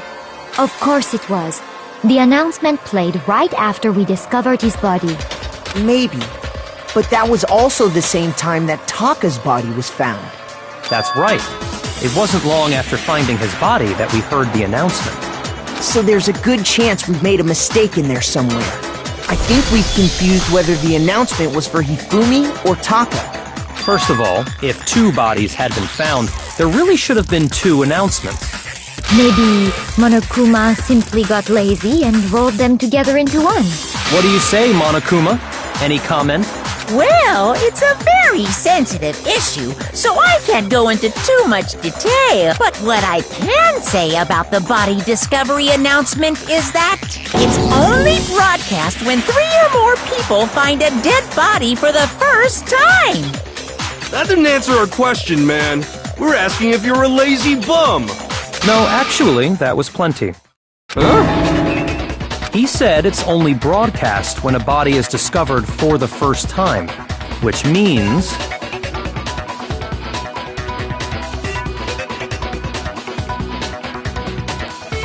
even if we find the same body again later, he won't make the announcement again. If that's true, then why was the announcement made again later on? Huh? Later on? Exactly. We heard the body discovery announcement twice.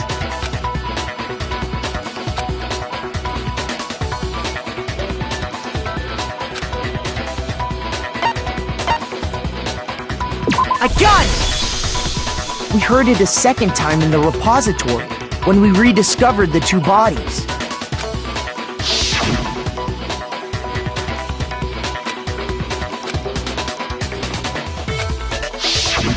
It didn't seem weird at the time, but it contradicts what Monokuma just told us, doesn't it? Exactly. If we were actually rediscovering both bodies, the announcement shouldn't have played. Then in reality, when the two dead bodies were rediscovered, one of them was actually being discovered for the first time. So, when we found Hifumi the first time in the nurse's office, he wasn't actually dead yet. Meaning, he wasn't actually found dead until we came upon him in the repository. And that's just part of it. There's one other thing that leads me to believe he was still alive in the nurse's office.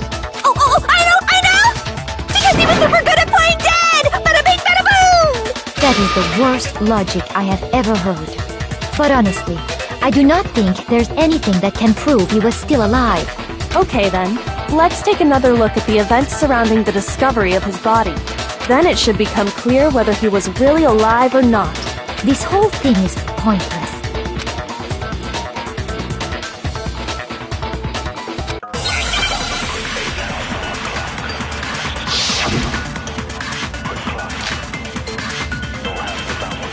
Well, here's one thing we do know. The first time we found Hifumi's body was in the nurse's office. And then, While me and Celeste were in the bathroom, his body disappeared. And the next time we saw his body, it was in the repository. But when you compare his body before being moved and his body after being moved, other than the change in how it was positioned,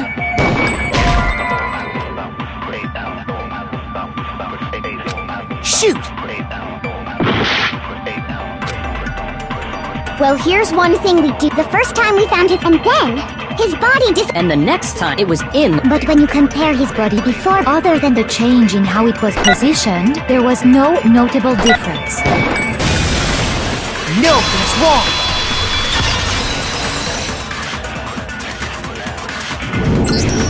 In fact, there was one clear difference between Hifumi in the nurse's office and the repository. His glasses. That fact alone proves that he was only playing dead in the beginning. Perhaps you'd like to fill the rest of us in?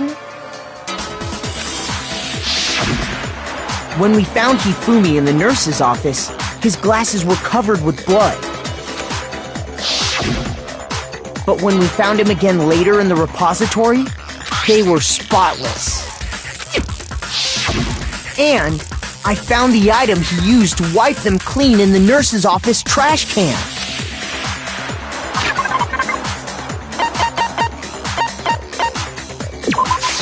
I got it! It was a glasses cleaning cloth featuring a certain cartoon mascot.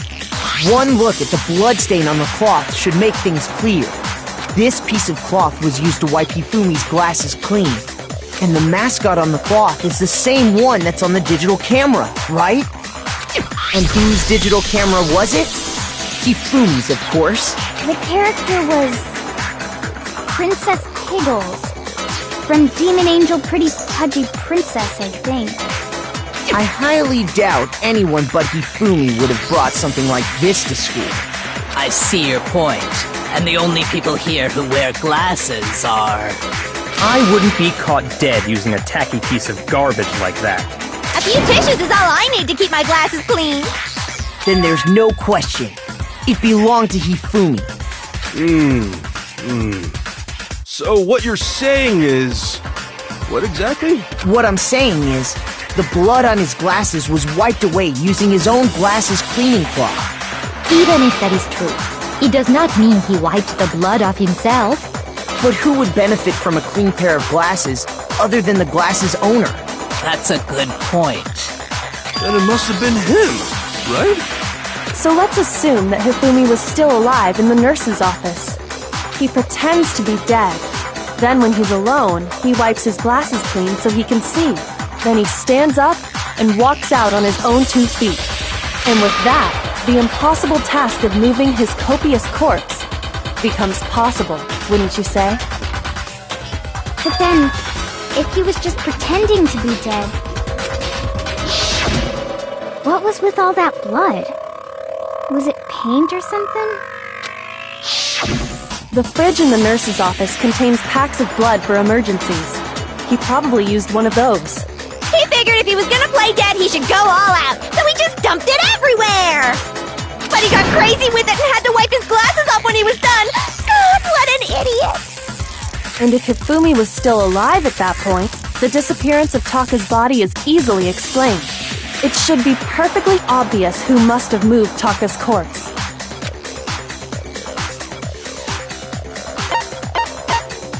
I got it! It could only have been Hifumi. While we were all gathered in the nurse's office, he went to the equipment room and took Taka's body. That also explains how the door to the repository got locked. The door was locked? Well, after the bodies disappeared, we all went looking for them, right? So me and Sakura headed for the repository. But when we got there, the door was locked. And the repository door can only be locked from the inside. Which means, when Hina and Sakura got to the repository, someone was already inside. And it could only have been Hifumi, who just finished stashing Taka's body there. He convinced us all he was dead, and when he saw his chance, he dragged Taka's body to the repository. So, Hifumi wasn't just another victim in this case. He was one of the assailants. But that means he took part in the murders. I just can't believe it. If you're having trouble, would you like me to show you one more piece of evidence? There's more? Oh, absolutely. The single biggest fact pointing to his involvement has yet to be revealed. You know what I'm talking about, right, Makoto? The item he took off of Taka's lifeless body?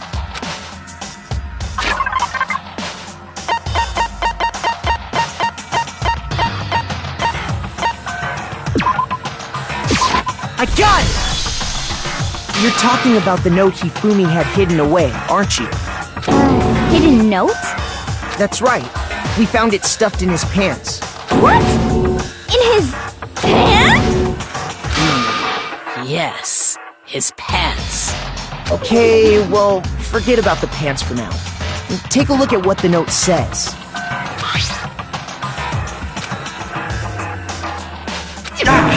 that's the note I was telling you about. The one that told me where to go. Huh? Wait, this one's a little different. In my note it said, Monokuma can't find out, so don't tell anyone else for now. Let's meet in the rec room at 1 a.m. I see. Then this note isn't the same one Hiro got. It's not the same? In other words, the killer got in touch with another person besides Hiro, and that person could only have been... I got it! That's right! Taka! The killer used this note to draw out Taka and murder him. Hello? Over here! Objection! Objection! I don't really understand what's going on, but Hifumi had that letter, right? So whoever wrote it wasn't drawing out TikTok, they were drawing out Huffy! Just to be clear, TikTok is Taka and Huffy is Hifumi, right? Ugh! Yes! Why must you ruin it every time?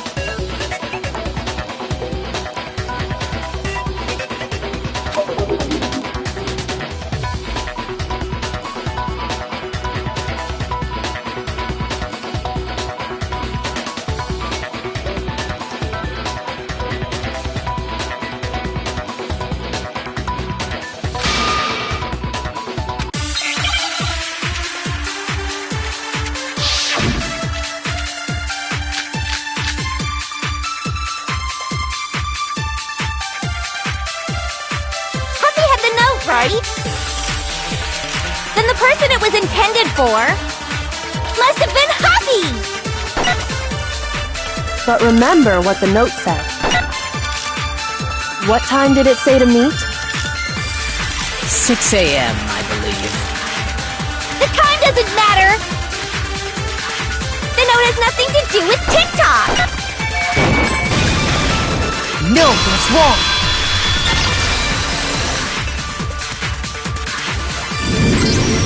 No, there absolutely is a connection. What the hell are you talking about? The note said to meet at 6 a.m., which is the same time Taka was murdered. You've already proven that using his wristwatch. But there's more. Look where the note says to meet. The equipment room, right? Which is where Taka was killed.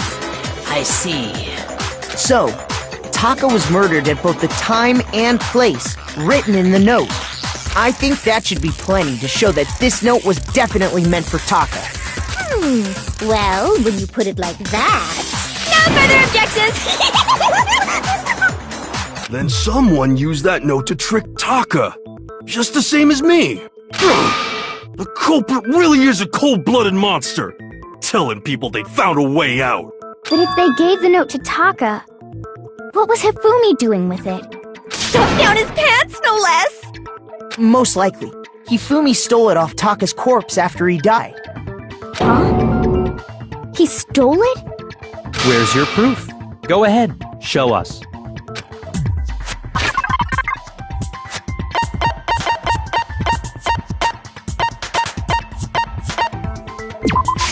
I got it! When I searched Taka's body, I saw that his lifeless hand was gripping a small scrap of paper.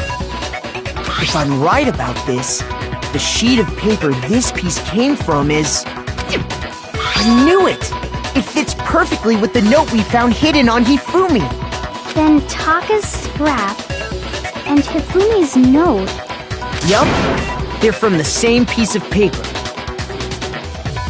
Hifumi had the note meant for Taka, while Taka's corpse still grasped a small piece of that note. There's only one way to explain it. Taka died clutching the note. Hifumi tried to free the note from his death grip.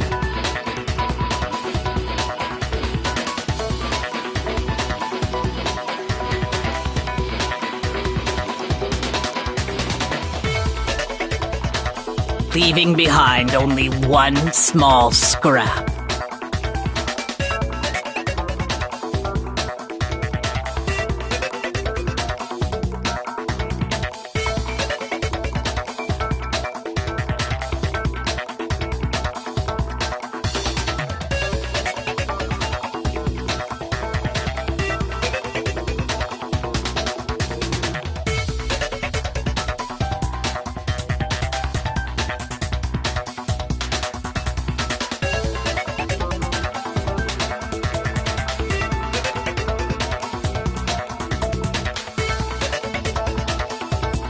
Did I get all that right?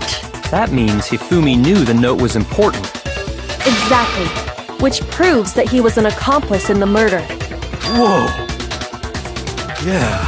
After seeing all this, Hifumi was super involved in this whole thing for sure. In fact, he was behind the whole thing. In fact, he's still alive! Sorry, no. When we found him in the repository, Hifumi was truly and completely dead. The second body discovery announcement proves that.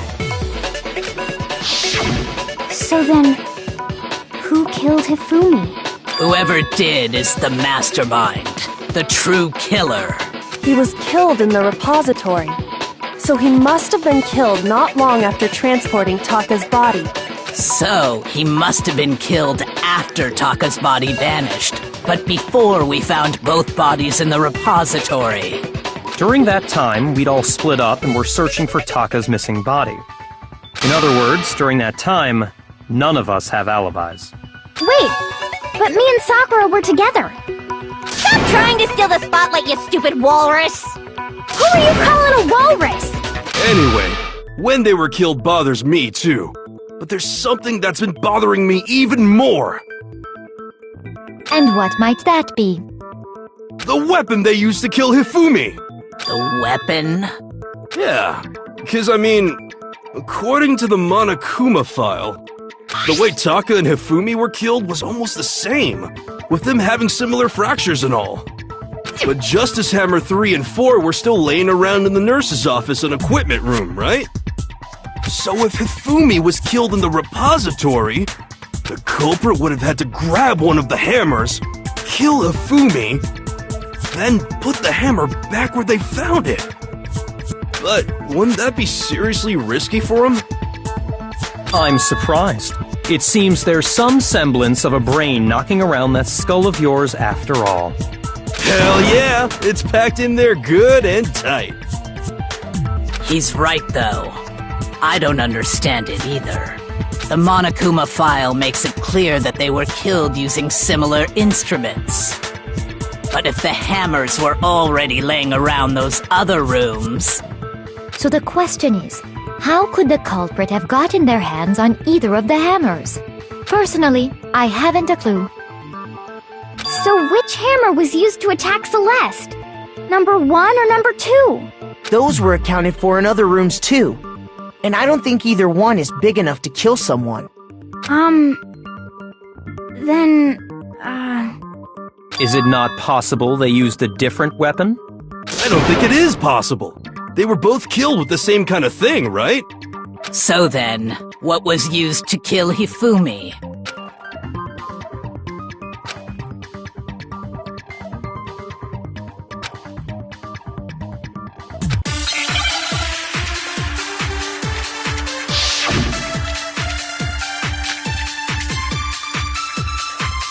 What was used to kill Hifumi? Was it Justice Hammer 3? Maybe Justice Hammer 4? Well, whatever it was, there's one thing we have to figure out. How was the culprit able to move around so freely with the weapon? How did nobody witness them carrying it?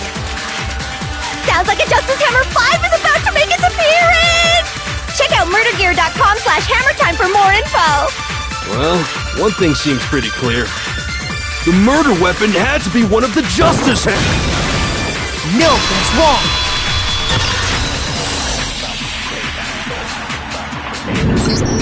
The murder weapon wasn't a Justice Hammer at all. No, it was something completely different. But, seriously? A different weapon? Specifically, a hammer from the repository. The killer could have easily used that to kill Hifumi. Now, all the hammers in the repository were covered in flecks of grit and debris. But for some reason, one of them had been scrubbed clean. Huh? And the reason it had been scrubbed clean was most likely because it was used to commit murder. If the hammer got covered in Hifumi's blood, of course they'd have to clean it off. I'd also like to point out that the repository has all kinds of hammers. Big ones, and even some flat, mallet-like ones. I think whoever made the Justice Hammers used those as a basis for their design. If that's true, that would explain the Monokuma file's note about the wounds being similar. So Hifumi moved Taka's body to the repository, where someone then used a hammer to kill him. And whoever did that is the true killer. The one Hifumi was working with. And the one who betrayed him. Hold on a moment. I still think it's strange to assume someone was working together with him. The way the graduation rule works, there is no benefit to helping someone else carry out a murder. So the idea that anyone would work together like that is simply ludicrous. We talked about this, did we not?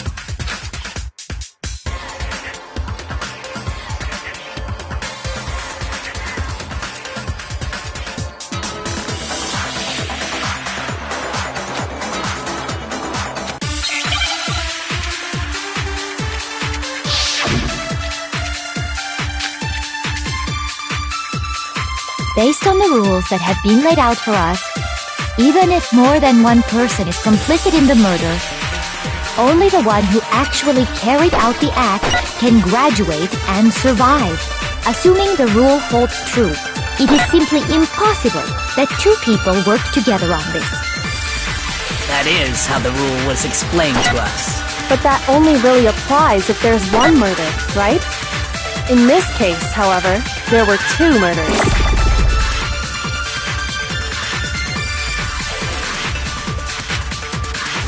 Based on the rules that have been laid out for us, even if more than one person is complicit in the murder, only the one who actually carried out the act can graduate and survive, assuming the rule holds true. No, that's wrong!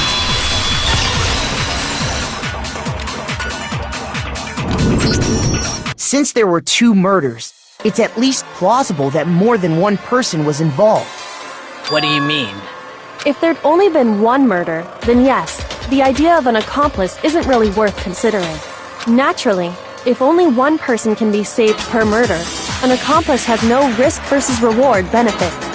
Risk versus reward benefit? The payoff for working together. The reward that balances out the risk of taking part in a scheme. There's no point in being someone's accomplice if there's no benefit to you. However, if there were some potential mutual reward for the risk, then cooperation becomes possible. You're saying that two people could act as each other's accomplices to commit two separate murders. I think that's what the true killer told Hifumi. They would each have an accomplice for their crime. And based on the case's events, Hifumi would have been the first one to act, murdering Taka. They made him carry out the first murder so he couldn't back out of helping them later on. So in this case, there wasn't one single person committing multiple murders. Instead, each person killed someone, creating two separate incidents. And it only looked like one person because that's how the true killer designed it to look. A single suspicious individual, a similar weapon used in each crime, disappearing bodies. By creating one seamless set of circumstances, they made it look like one person was behind it all. The mastermind picked their target and managed to convince him to go along with their plan. And then, to avoid the no accomplices rule, they simply killed their accomplice. Which, if true, means that betraying Hifumi was part of the plan from the very beginning. That's just awful! How could anyone be so cruel? You think so? I can't help but admire its cunning. Still, their choice of accomplice seems odd.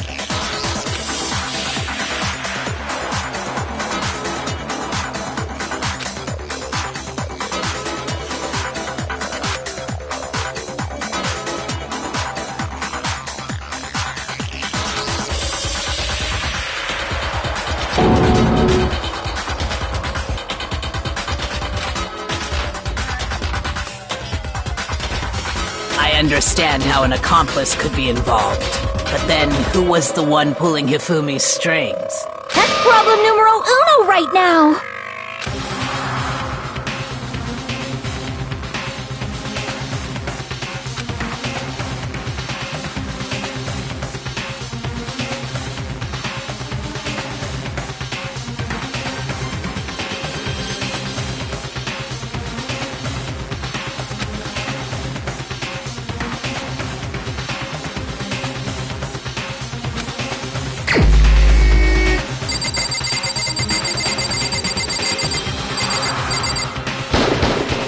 Here's my answer!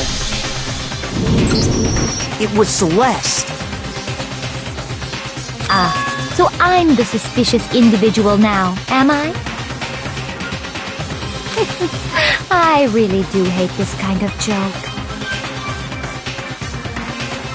A joke? I wonder.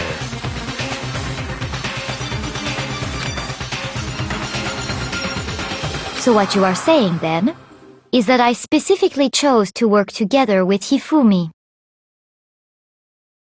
The idea that I would choose to spend any amount of time interacting with him, that I would go within 10 feet of that shit for brains, that lazy, worthless goddamn idiot! Pardonnez-moi. Just to be clear, there is evidence to support it. Is that so? It is. Throughout the investigation, there was certain behavior that was common only to the two of you. Considering what we've learned so far, it only further proves that the two of you were working together.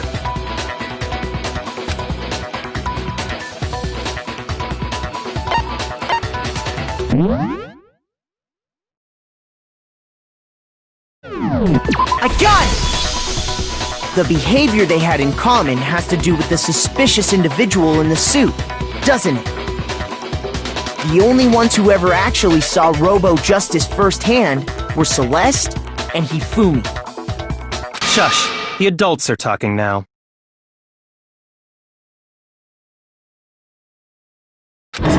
Sorry. As he said, only Celeste and Hifumi ever laid eyes on the costumed individual. If we accept that Hifumi was one of the culprits, we can't help but suspect what Celeste has said as well.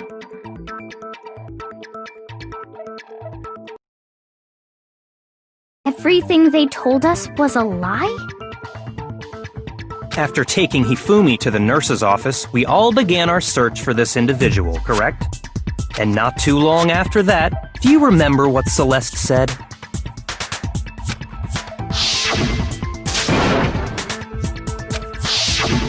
We headed to the second floor specifically because of what she claimed to have seen. Next, to draw us all to the physics lab up on the third floor, She let out a blood-curdling scream. and when we'd all come to see what was wrong, what was it she said?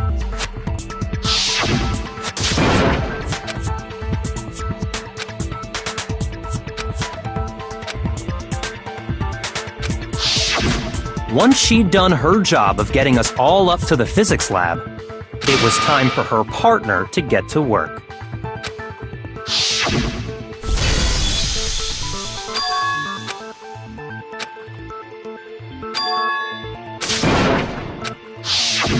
It was to get us to divide into two groups, so that we would discover both bodies at the same time? In fact, Celeste was precisely the one who proposed that we split up.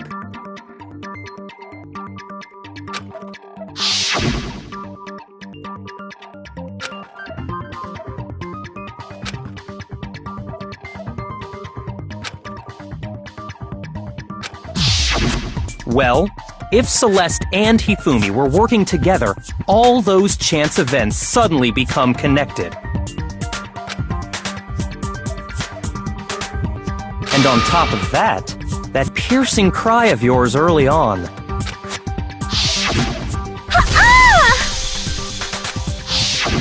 That was to signal Hifumi, wasn't it? It was your way of telling him, we're on the 3rd floor, everything's going according to plan. Why else would you let out a scream that could have carried across the sea?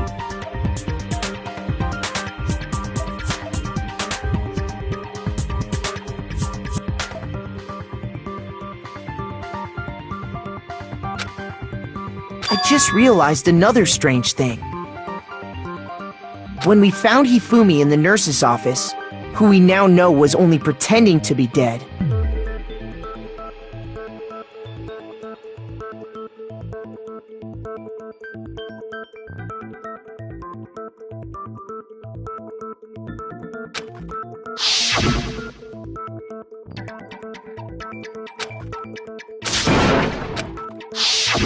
Celeste, you were the first one to say he'd been murdered. You wanted to make sure we wouldn't have any doubt in our minds. I don't believe it! Everything, the whole thing was one big act! Hina, you were with Celeste when Hifumi's body disappeared, right?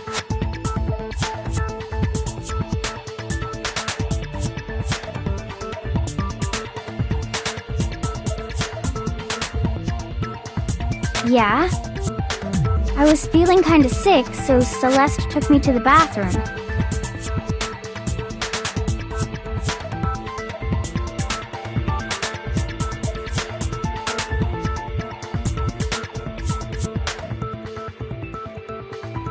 Wait! Then that was... She wasn't worried about you. She just saw a chance to help Hifumi sneak out of the nurse's office. Each piece isn't much by itself, but start putting them together and the picture gets very ugly indeed. Wouldn't you agree, Celeste? I have no idea what you mean. Don't bother trying to deny it. You made one fatal mistake. Oh, did I? I didn't even catch it myself when you first said it, but looking back, I can say that that one little slip-up was your undoing. What are you talking about? I'm talking about what you said after Hifumi's body disappeared and we returned to the nurse's office.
I remember her saying that too, but I don't understand what's so strange about it. Then pay attention. Sakura, Toko, and I were first to discover Taka's body in the equipment room. Then Makoto showed up and told us Hifumi had been killed, so Sakura and I left with Makoto.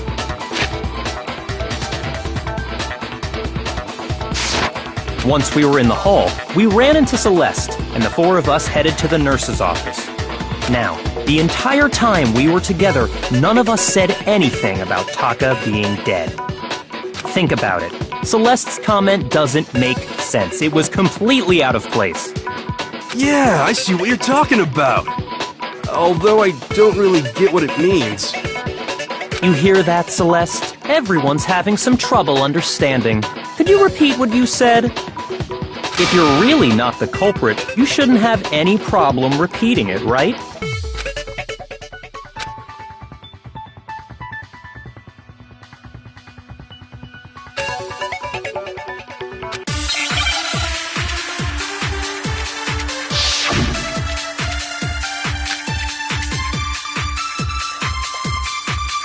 All I said was, they must really be enjoying this. Enjoying the sight of us standing around, frightened and confused. They must be positively elated. We are all going to die here. We are going to die, just like those guys died. And that is all I said. And that's all it takes to finish this. It's obvious, isn't it, what was so strange about Celeste's comment?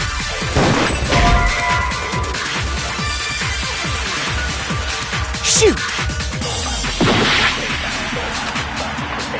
All I said, they must really enjoying the sight of us. They must be. We are going to die. And that is. And that's all it takes to finish this. What was so strange about Celeste's comment? All I said, they must really enjoying the sight of us. They must be positive. We are all going to die here. We are going to die, just like. No, that's wrong!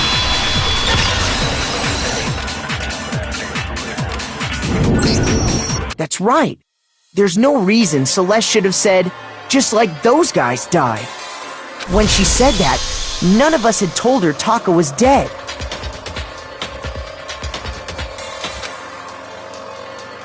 Exactly. And we didn't run into her until after we were all out in the hall. So there was never any chance for her to have seen his body in the equipment room for herself. So how did you know, Celeste? How did you know more than one person had been killed?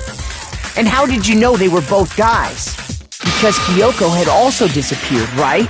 So she could have been dead too. You all have such vivid imaginations. You know that? Imaginations? You claim that I was lying when I told you about the suspicious person I saw. Then what about the picture I took?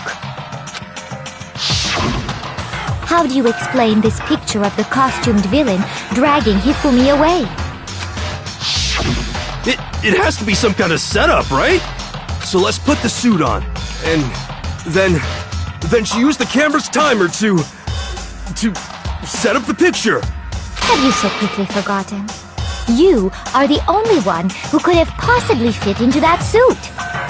Plus, I happen to know that this particular camera does not have a timer. In other words, it is an unassailable fact that this is a picture of Hifumi being dragged away. If everything I told you was a lie, how can this picture exist? Simple. Are we sure that's really a picture of the suspect dragging Hifumi away? What could you possibly mean by that? Surely there are other explanations than the one you've offered up. No, there is no other explanation.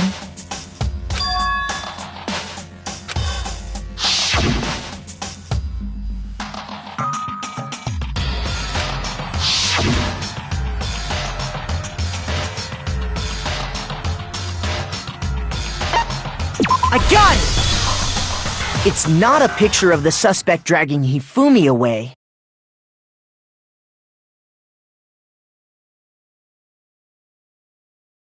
I would say it's a picture of Hifumi dragging the suspect away.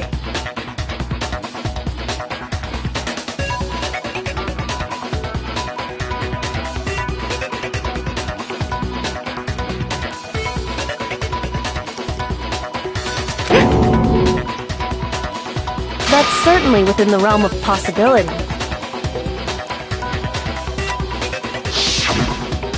The one being dragged off in that picture isn't Hifumi, but the person in the robot suit. We've simply been led to believe that it's the other way around.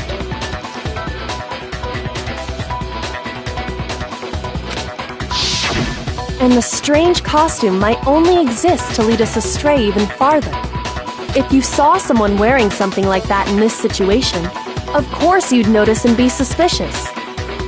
That's what happened! You put me to sleep and made me out to be the bad guy in all this!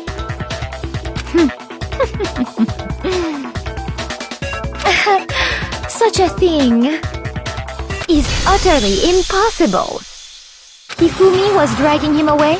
Ridiculous. Is it? I don't think it's ridiculous at all. Then shut your mouth and allow me to educate you.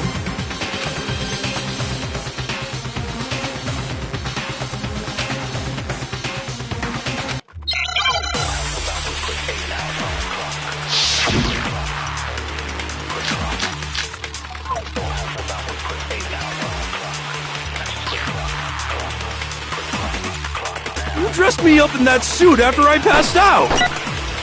Then you just draped me across Hifumi and had him carry my weight! You tried to make me look like the bad guy! Like I said, ridiculous. As you can see in the picture, the suspect is standing perfectly upright. If the person inside the suit was unconscious, there's no way they could stand up straight like that. Then the fortune-telling idiot is the culprit after all! No way!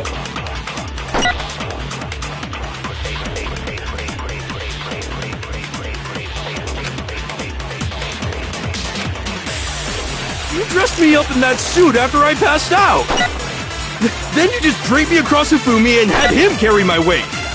You tried to make me look like the bad guy! Like I said, ridiculous. As you can see in the picture, the suspect is standing perfectly upright. If the person inside the suit was unconscious, there's no way they could stand up straight. No, that's wrong!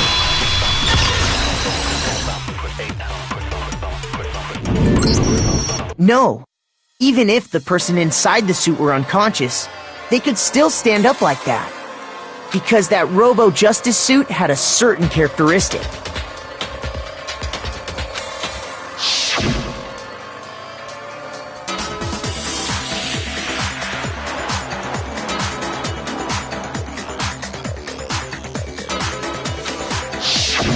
That's right! They totally made a mistake when they made it, so it couldn't bend at the waist. I'm not so sure that was a mistake. I think the suit was designed from the beginning to be used the way it was. Celeste and Hifumi took the suit they'd specially designed and stuffed Hiro into it. That's how they were able to fake that whole thing. The point of it all was to make us believe whoever was in the suit was to blame.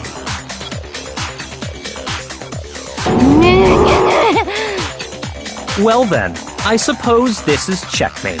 Checkmate?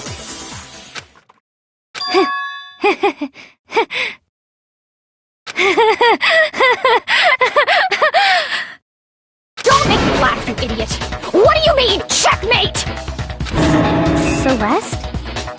Clearly, you want to cram me into your little guilty box. Well, there's one little problem. Have you already forgotten what Hifumi told us as he lay dying?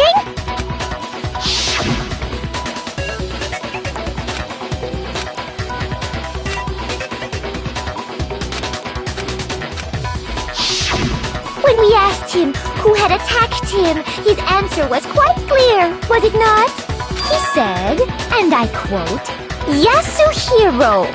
In other words, Yasuhiro has Hagakure! Right! But my name isn't really Yasuhiro! It's actually Taro! Your confusing statements don't make any sense. You're only making things more complicated. He did say Yasuhiro, but are we sure he was really pointing the finger at Hiro? What the hell are you talking about? I'll burn you alive! Kyoko, what do you mean by that? Think back to how Hifumi used to talk to us. How did he refer to each of us?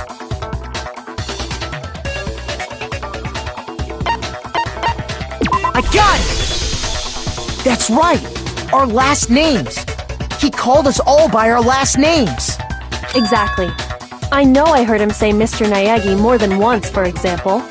So if Hifumi did mean to say Hiro's name, he would have said his last name, Hagakure. I'm sure it was just incidental. By chance, his first name. Indecent? Don't talk. Random chance. Now isn't that a convenient explanation? No, there's no reason to think he would have said the name any different than normal. But he must have run out of energy before he could say any more. So Hifumi was trying to tell us the last name of whoever killed him? But the name he said doesn't apply to anyone here. Well, no. Hold on. There's one person it could apply to, and that's Celeste. She never actually told us what her real name is. What did you just say? To think you'd take your false accusation so far, I don't know whether to laugh or spit! Come on! Enough with your idiotic blather! Yasuhiro is a loser's name! Do I look like a loser to you?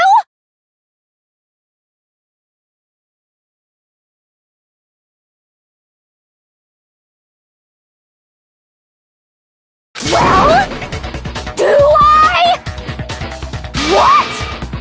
I think I've earned the right to be a little on edge. Okay, then fill us in. What's your real name? Make sure your ear holes are wide open and listen up! My real name is Celestia Ludenberg. Could you please stop making me repeat myself over and over again?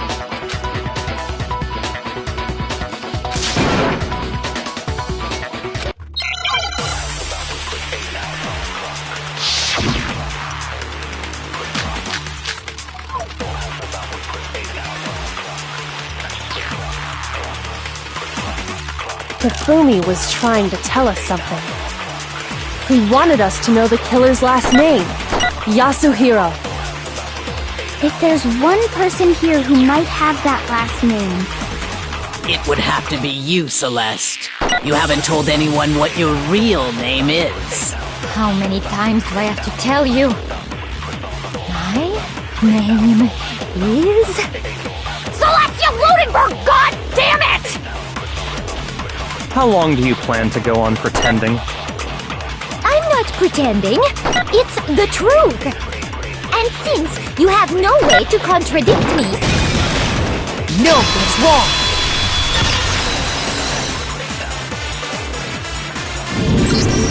That's it! The handbook! What? Anytime you turn your handbook on, it shows the owner's name when it boots up, right? Monokuma told us all about it before.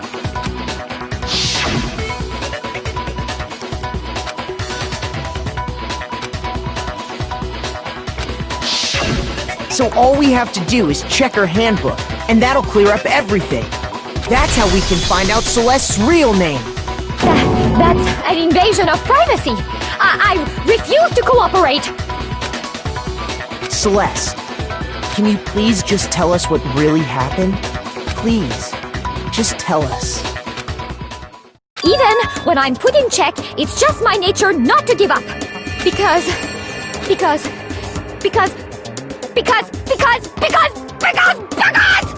until the game's over, you never know what might happen. Fine then. Let me settle it.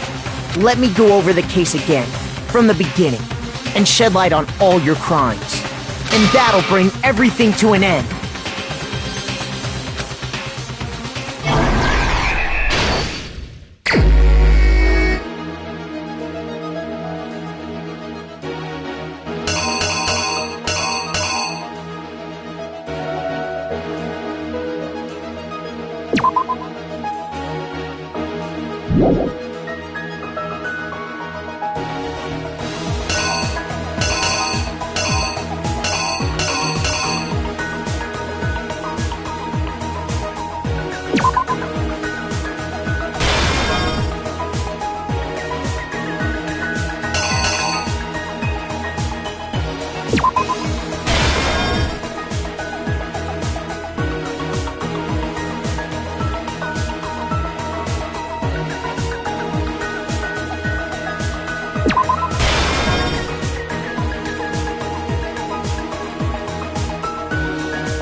Here's exactly what happened.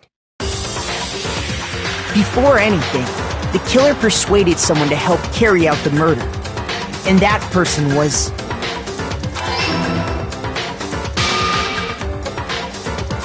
Hifumi. With an accomplice, the killer was able to execute a number of otherwise impossible schemes.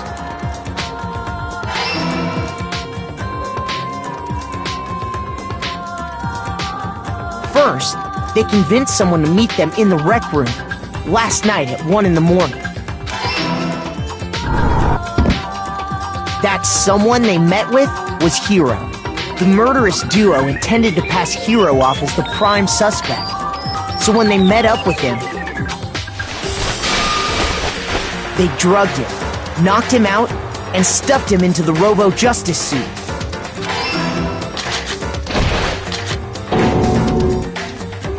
Next, Hifumi positioned himself to make it look like Robo-Justice was attacking them, while the killer used a digital camera to take pictures of the assault. They did all this just to create evidence that would put the suspicion on Hiro. When they were done with him, they shoved him, still unconscious, into the pool room locker. And then finally, at 6 a.m., they moved into the murder phase of their plan. They called Taka to the equipment room.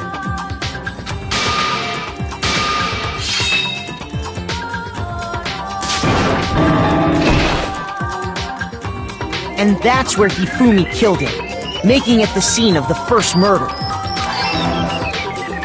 The murder weapon was Justice Hammer 4, which was left there in the equipment room. The reason Hammer number 4 was used was to create confusion about the order of the crimes. So, next they falsified 2 more assault incidents.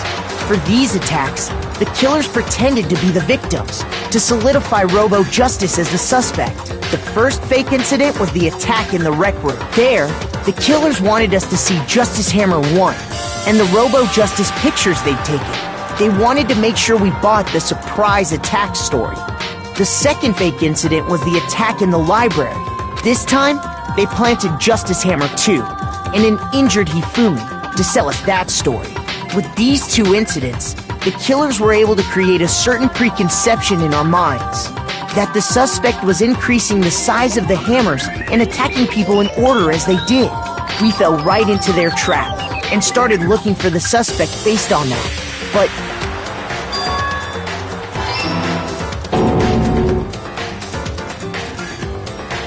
while we did that, we left Hifumi alone in the nurse's office. This was exactly what Hifumi was hoping for. He took a blood packet from the refrigerator and Justice Hammer 3 and turned the room into a crime scene in which he himself had apparently been brutally murdered. He let out a scream to draw us back, and when we returned, that's what we found. Meanwhile, the other group that had been out searching found Taka's body at the same time. So when we heard the body discovery announcement, we naturally assumed it was for Hifumi. We left the nurse's office, and Hifumi once again took advantage of the situation. He simply got up and made his escape. When we learned his body had disappeared, we all rushed back to the nurse's office, and once again, Hifumi had the chance he was waiting for. This time, he snuck into the equipment room.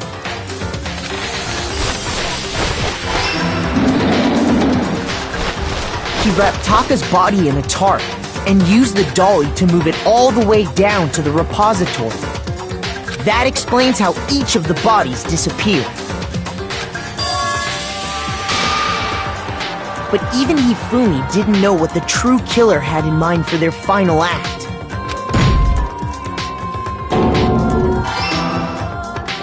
Their plan all along was to kill Hifumi and get rid of the one person who could betray them. And they did it using an ordinary, everyday hammer from the repository. That should cover everything that happened in this case. And the villain behind it all is...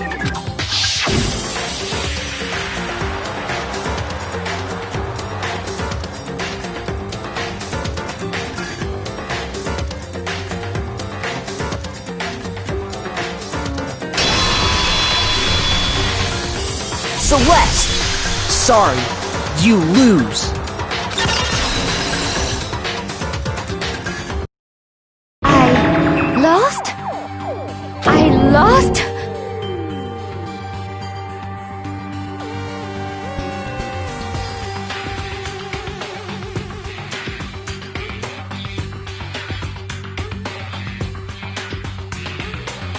When was the last time I was forced to utter such words?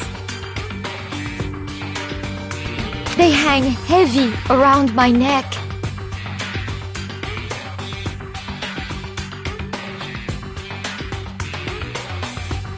Then you admit it? You're the killer? Listen to you, trying to take charge, as if you're my private instructor. I, Celestia Ludenberg. Actually, no. Taiko Yasuhiro is fine. Taiko? So, you finally accepted it. I'm the kind of person, once I've lost, I don't like things to drag on. Interesting.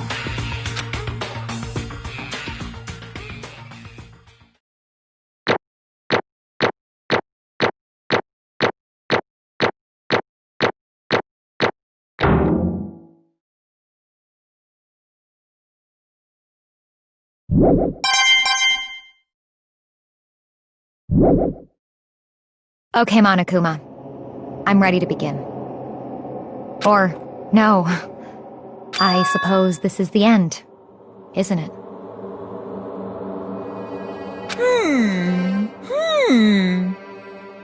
It is indeed the moment we've all been waiting for. Time to vote, okay? Okay. If you would, please locate your lever and cast your vote. And when the votes are tallied, who will become the blackened? make the right choice or the dreadfully wrong one? What's it gonna be? What's it gonna be?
Honestly.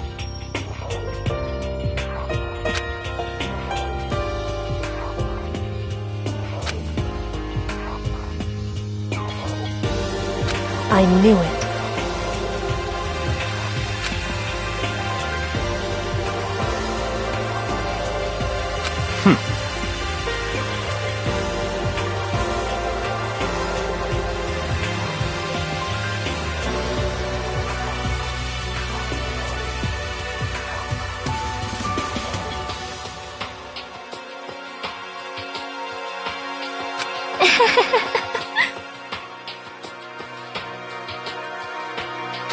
So then...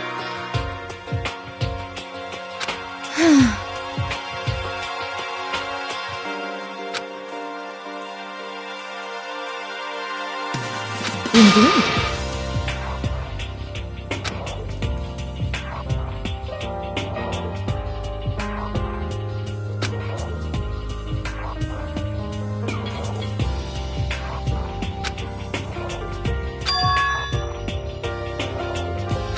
Say what?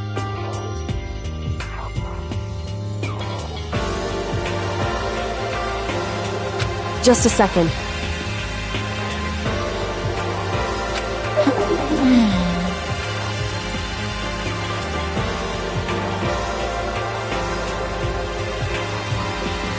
In other words... Indeed. I see.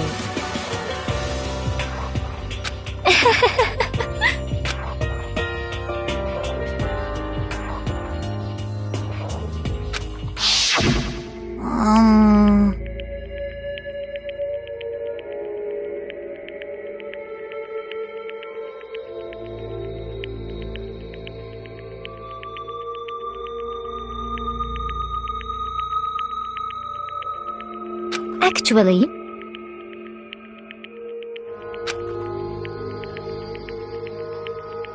what?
are you okay with this?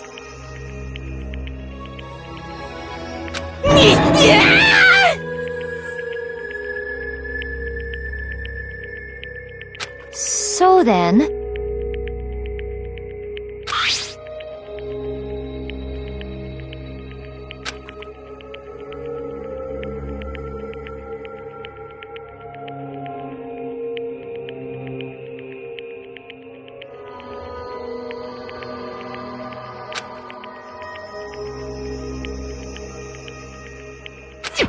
Damnation!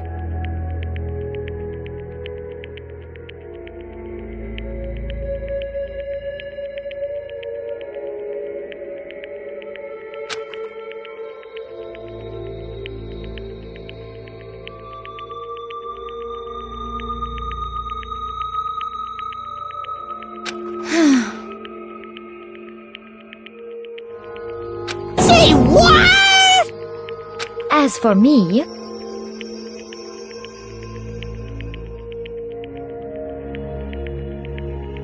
Oh,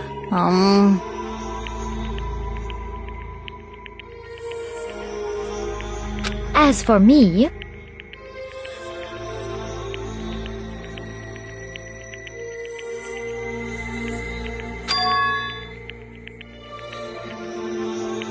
What?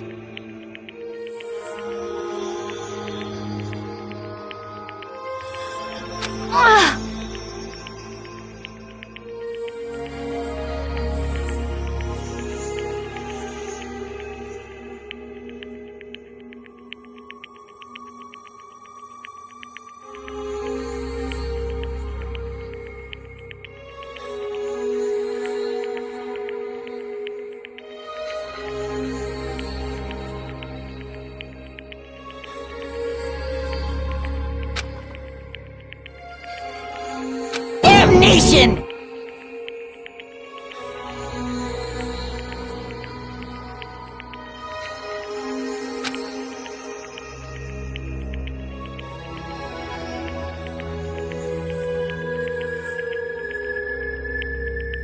Say what?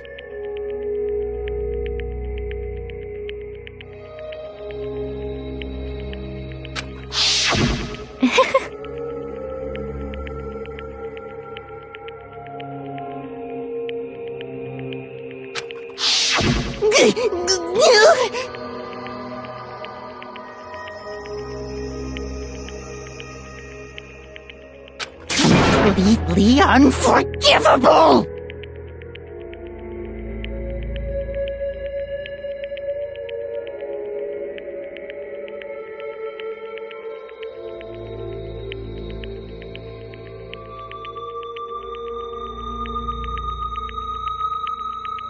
Most unfortunate.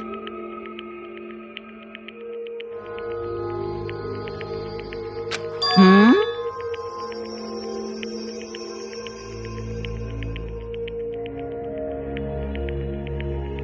Actually,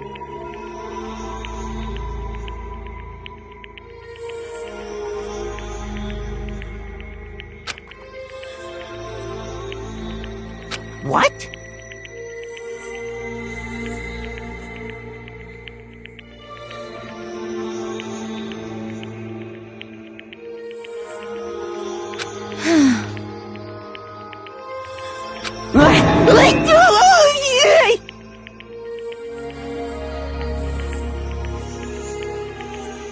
indeed. This is unforgivable! Completely unforgivable! Honestly.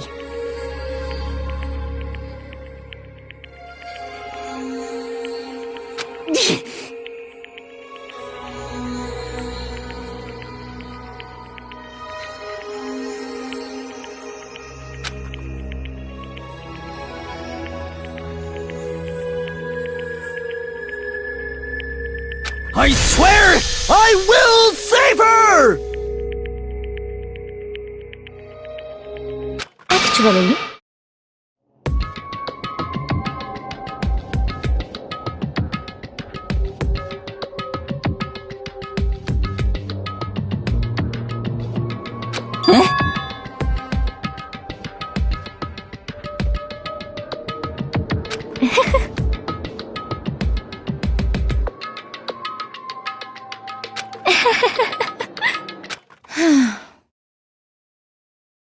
Hmm?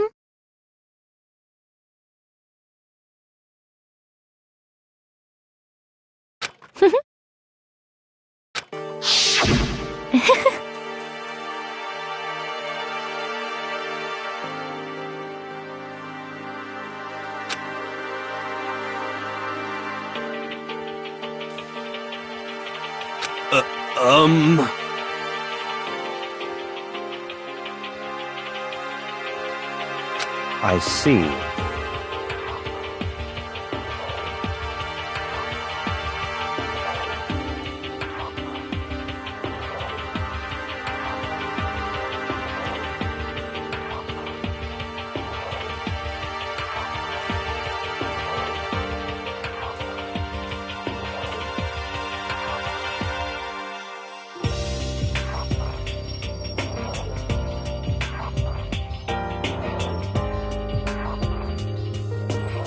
indeed.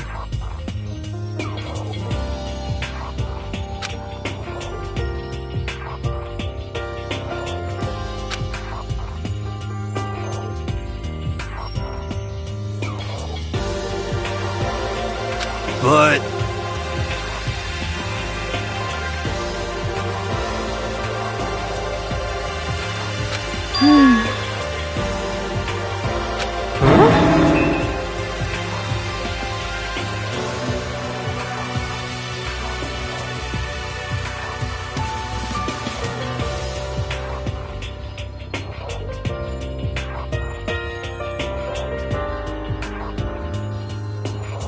Let's see.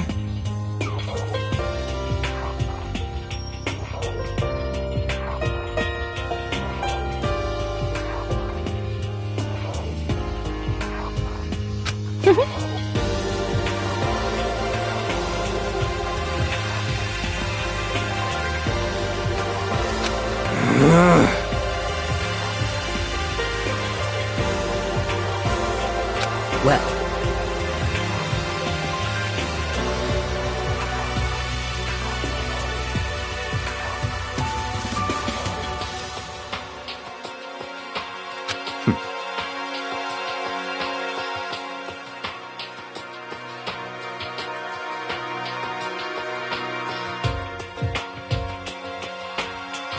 Are you okay with this?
so in the end...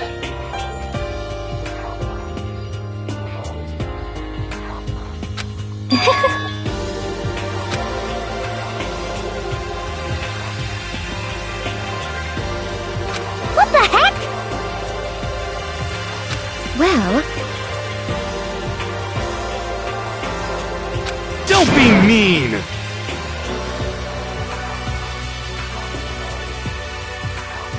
I wonder about that.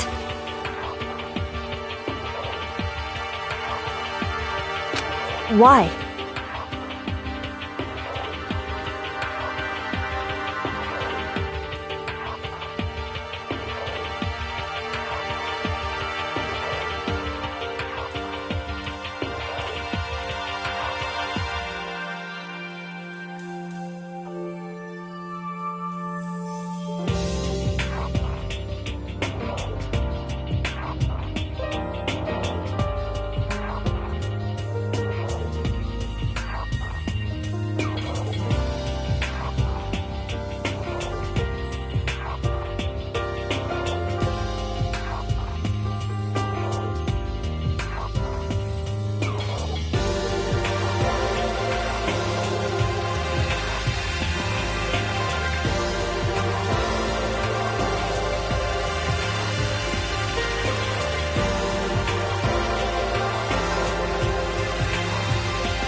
But...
fine.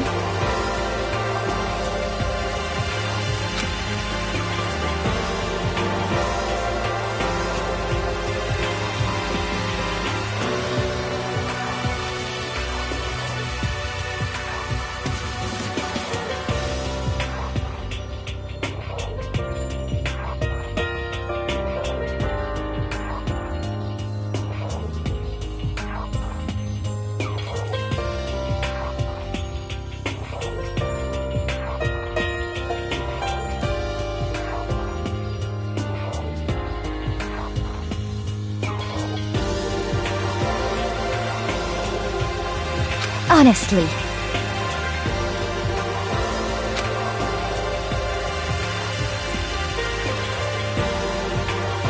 As for me, isn't it wonderful?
This is fine.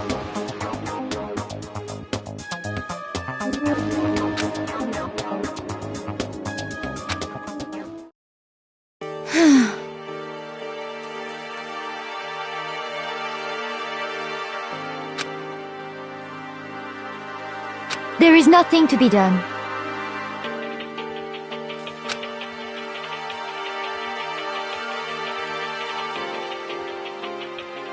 Just the worst.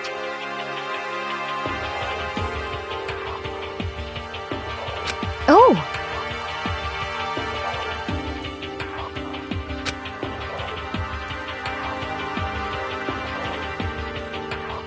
Do you understand?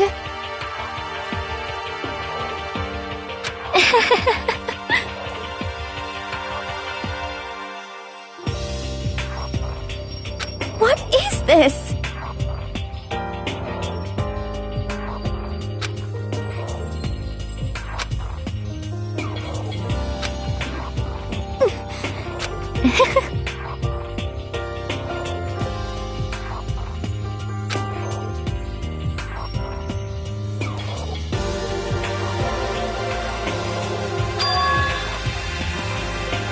Yes, indeed.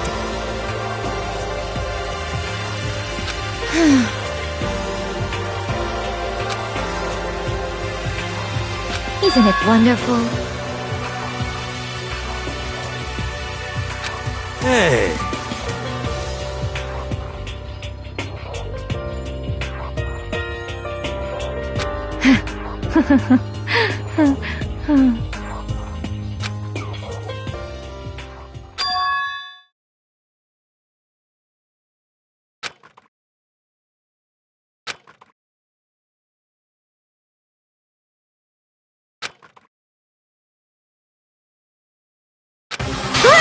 Chills! Kills!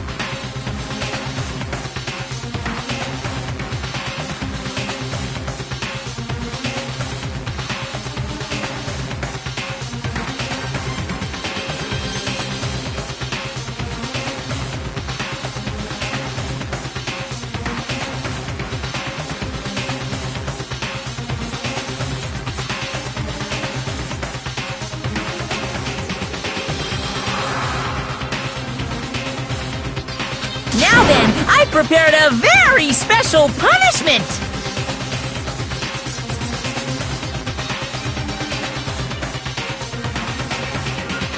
Let's give it everything we've got! It's punishment time! I guess I'll let Kyoko hold on to this. What? Will it really give you the hope you're looking for? I can't say I ever saw it that way. Which is why... Actually, it's not important. Well then, take care, everyone. Perhaps we'll meet again, in another life.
What are you gonna do?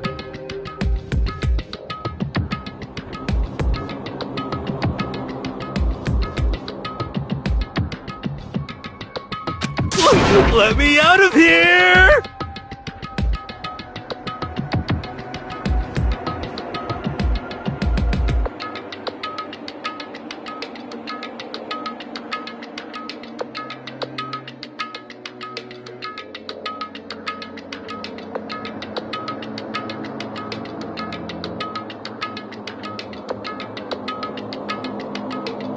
Too bad!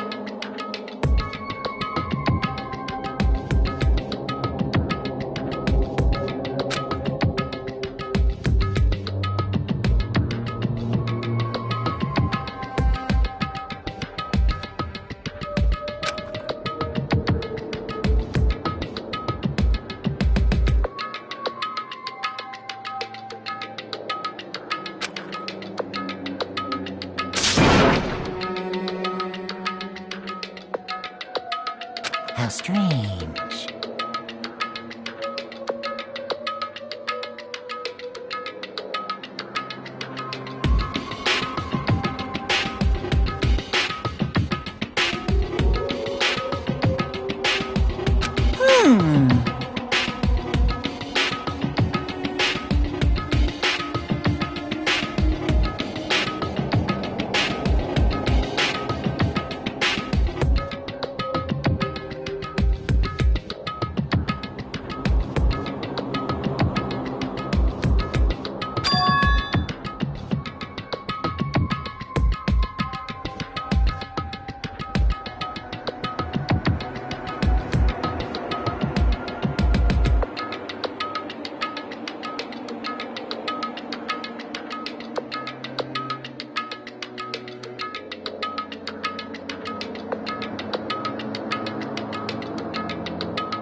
Wah?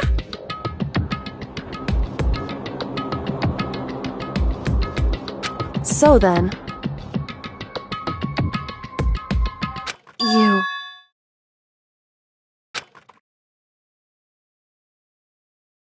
Who?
Hey,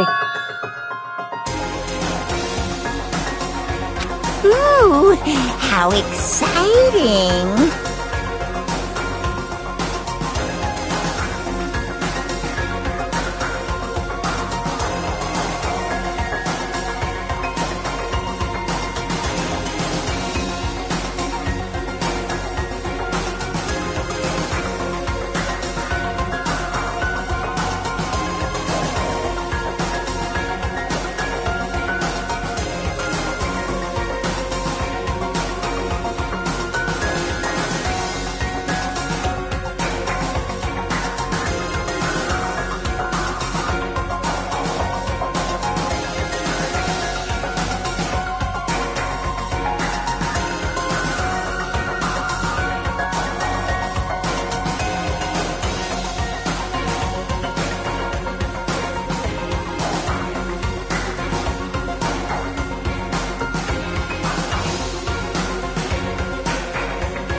Hello.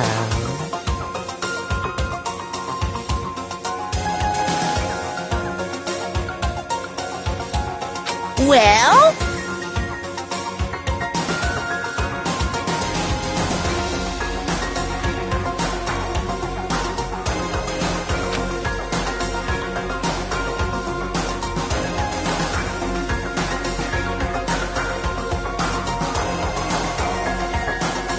See ya later!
So... Huh?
Hey!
Indeed.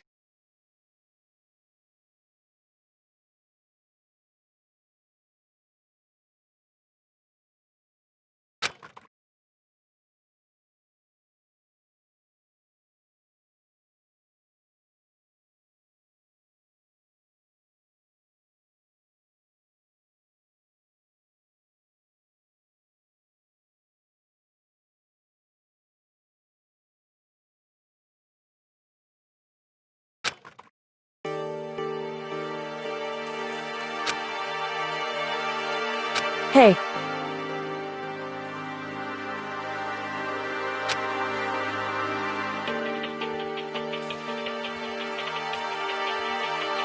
What?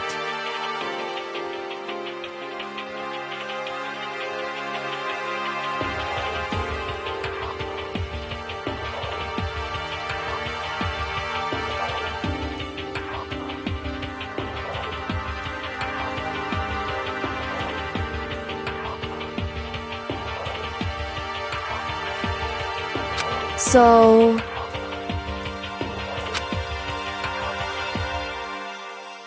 Come on.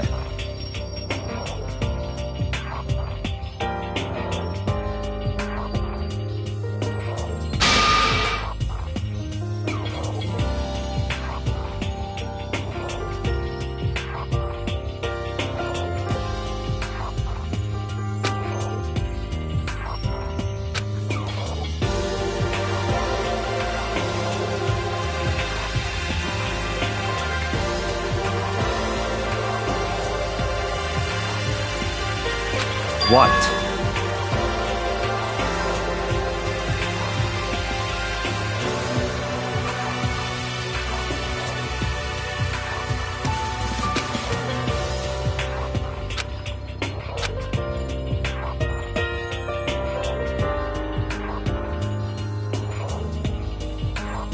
Goodbye.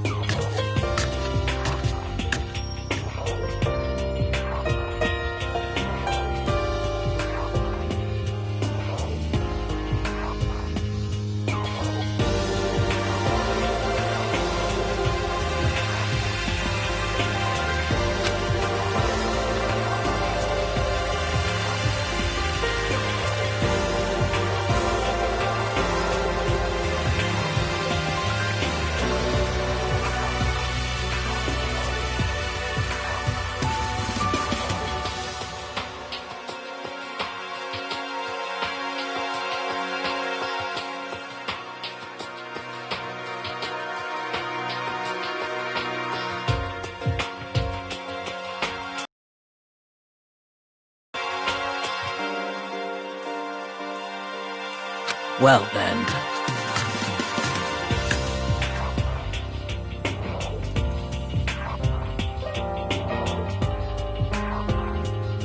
Yo!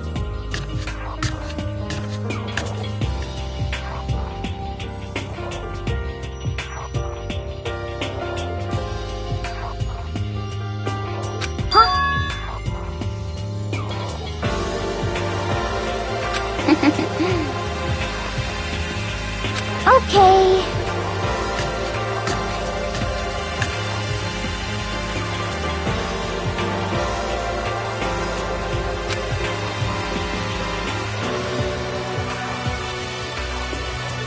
Shall we go?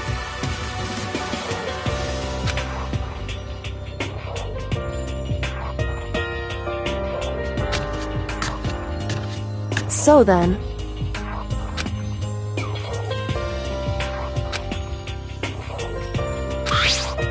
You really came.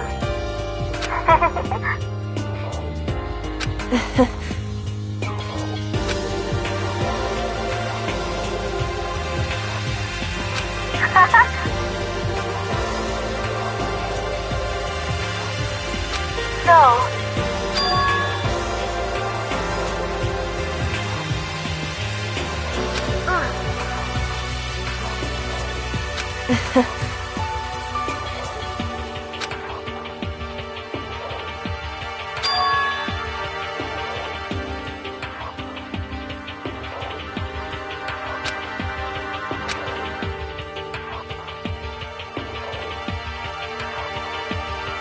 You...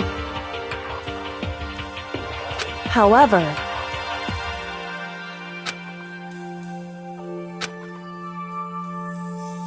What?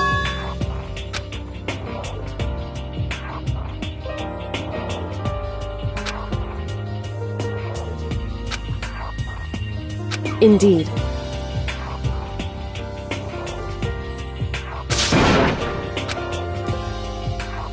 What?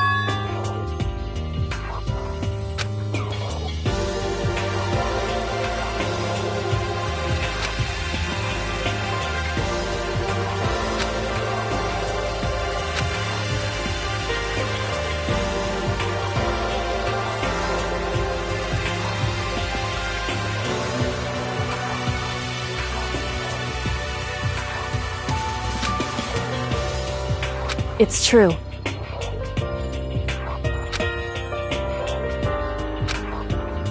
That's fine.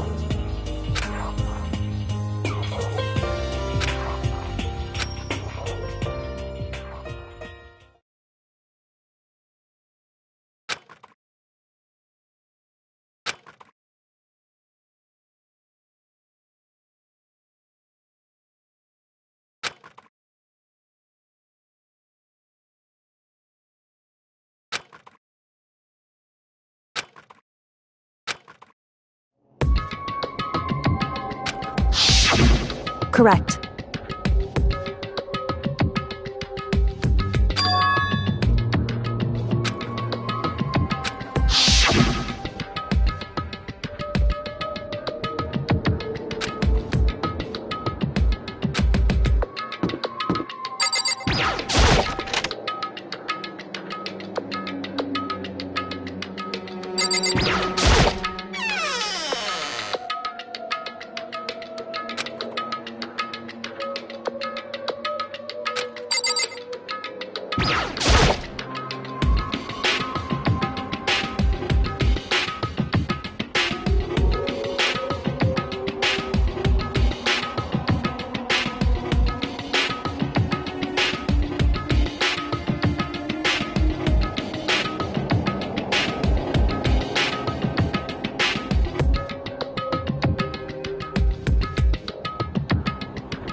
Correct.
Why, what do you think you're doing? I asked you a question. What's the meaning of this? How dare you defy me? This wasn't part of the deal!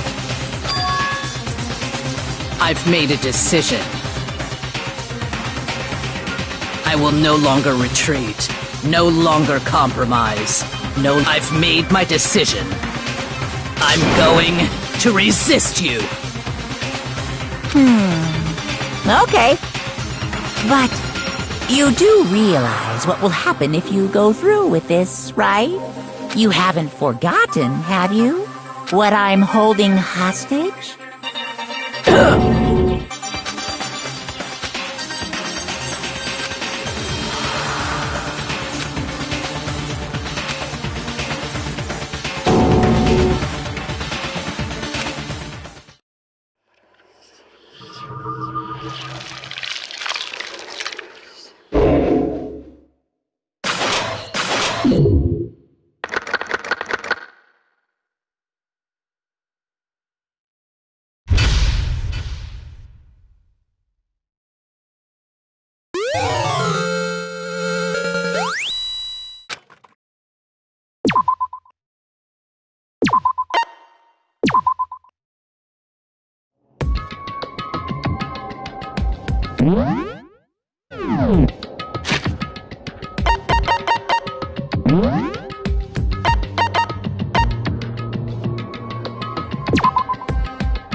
Dangan monster.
Dangan monster.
Dangan.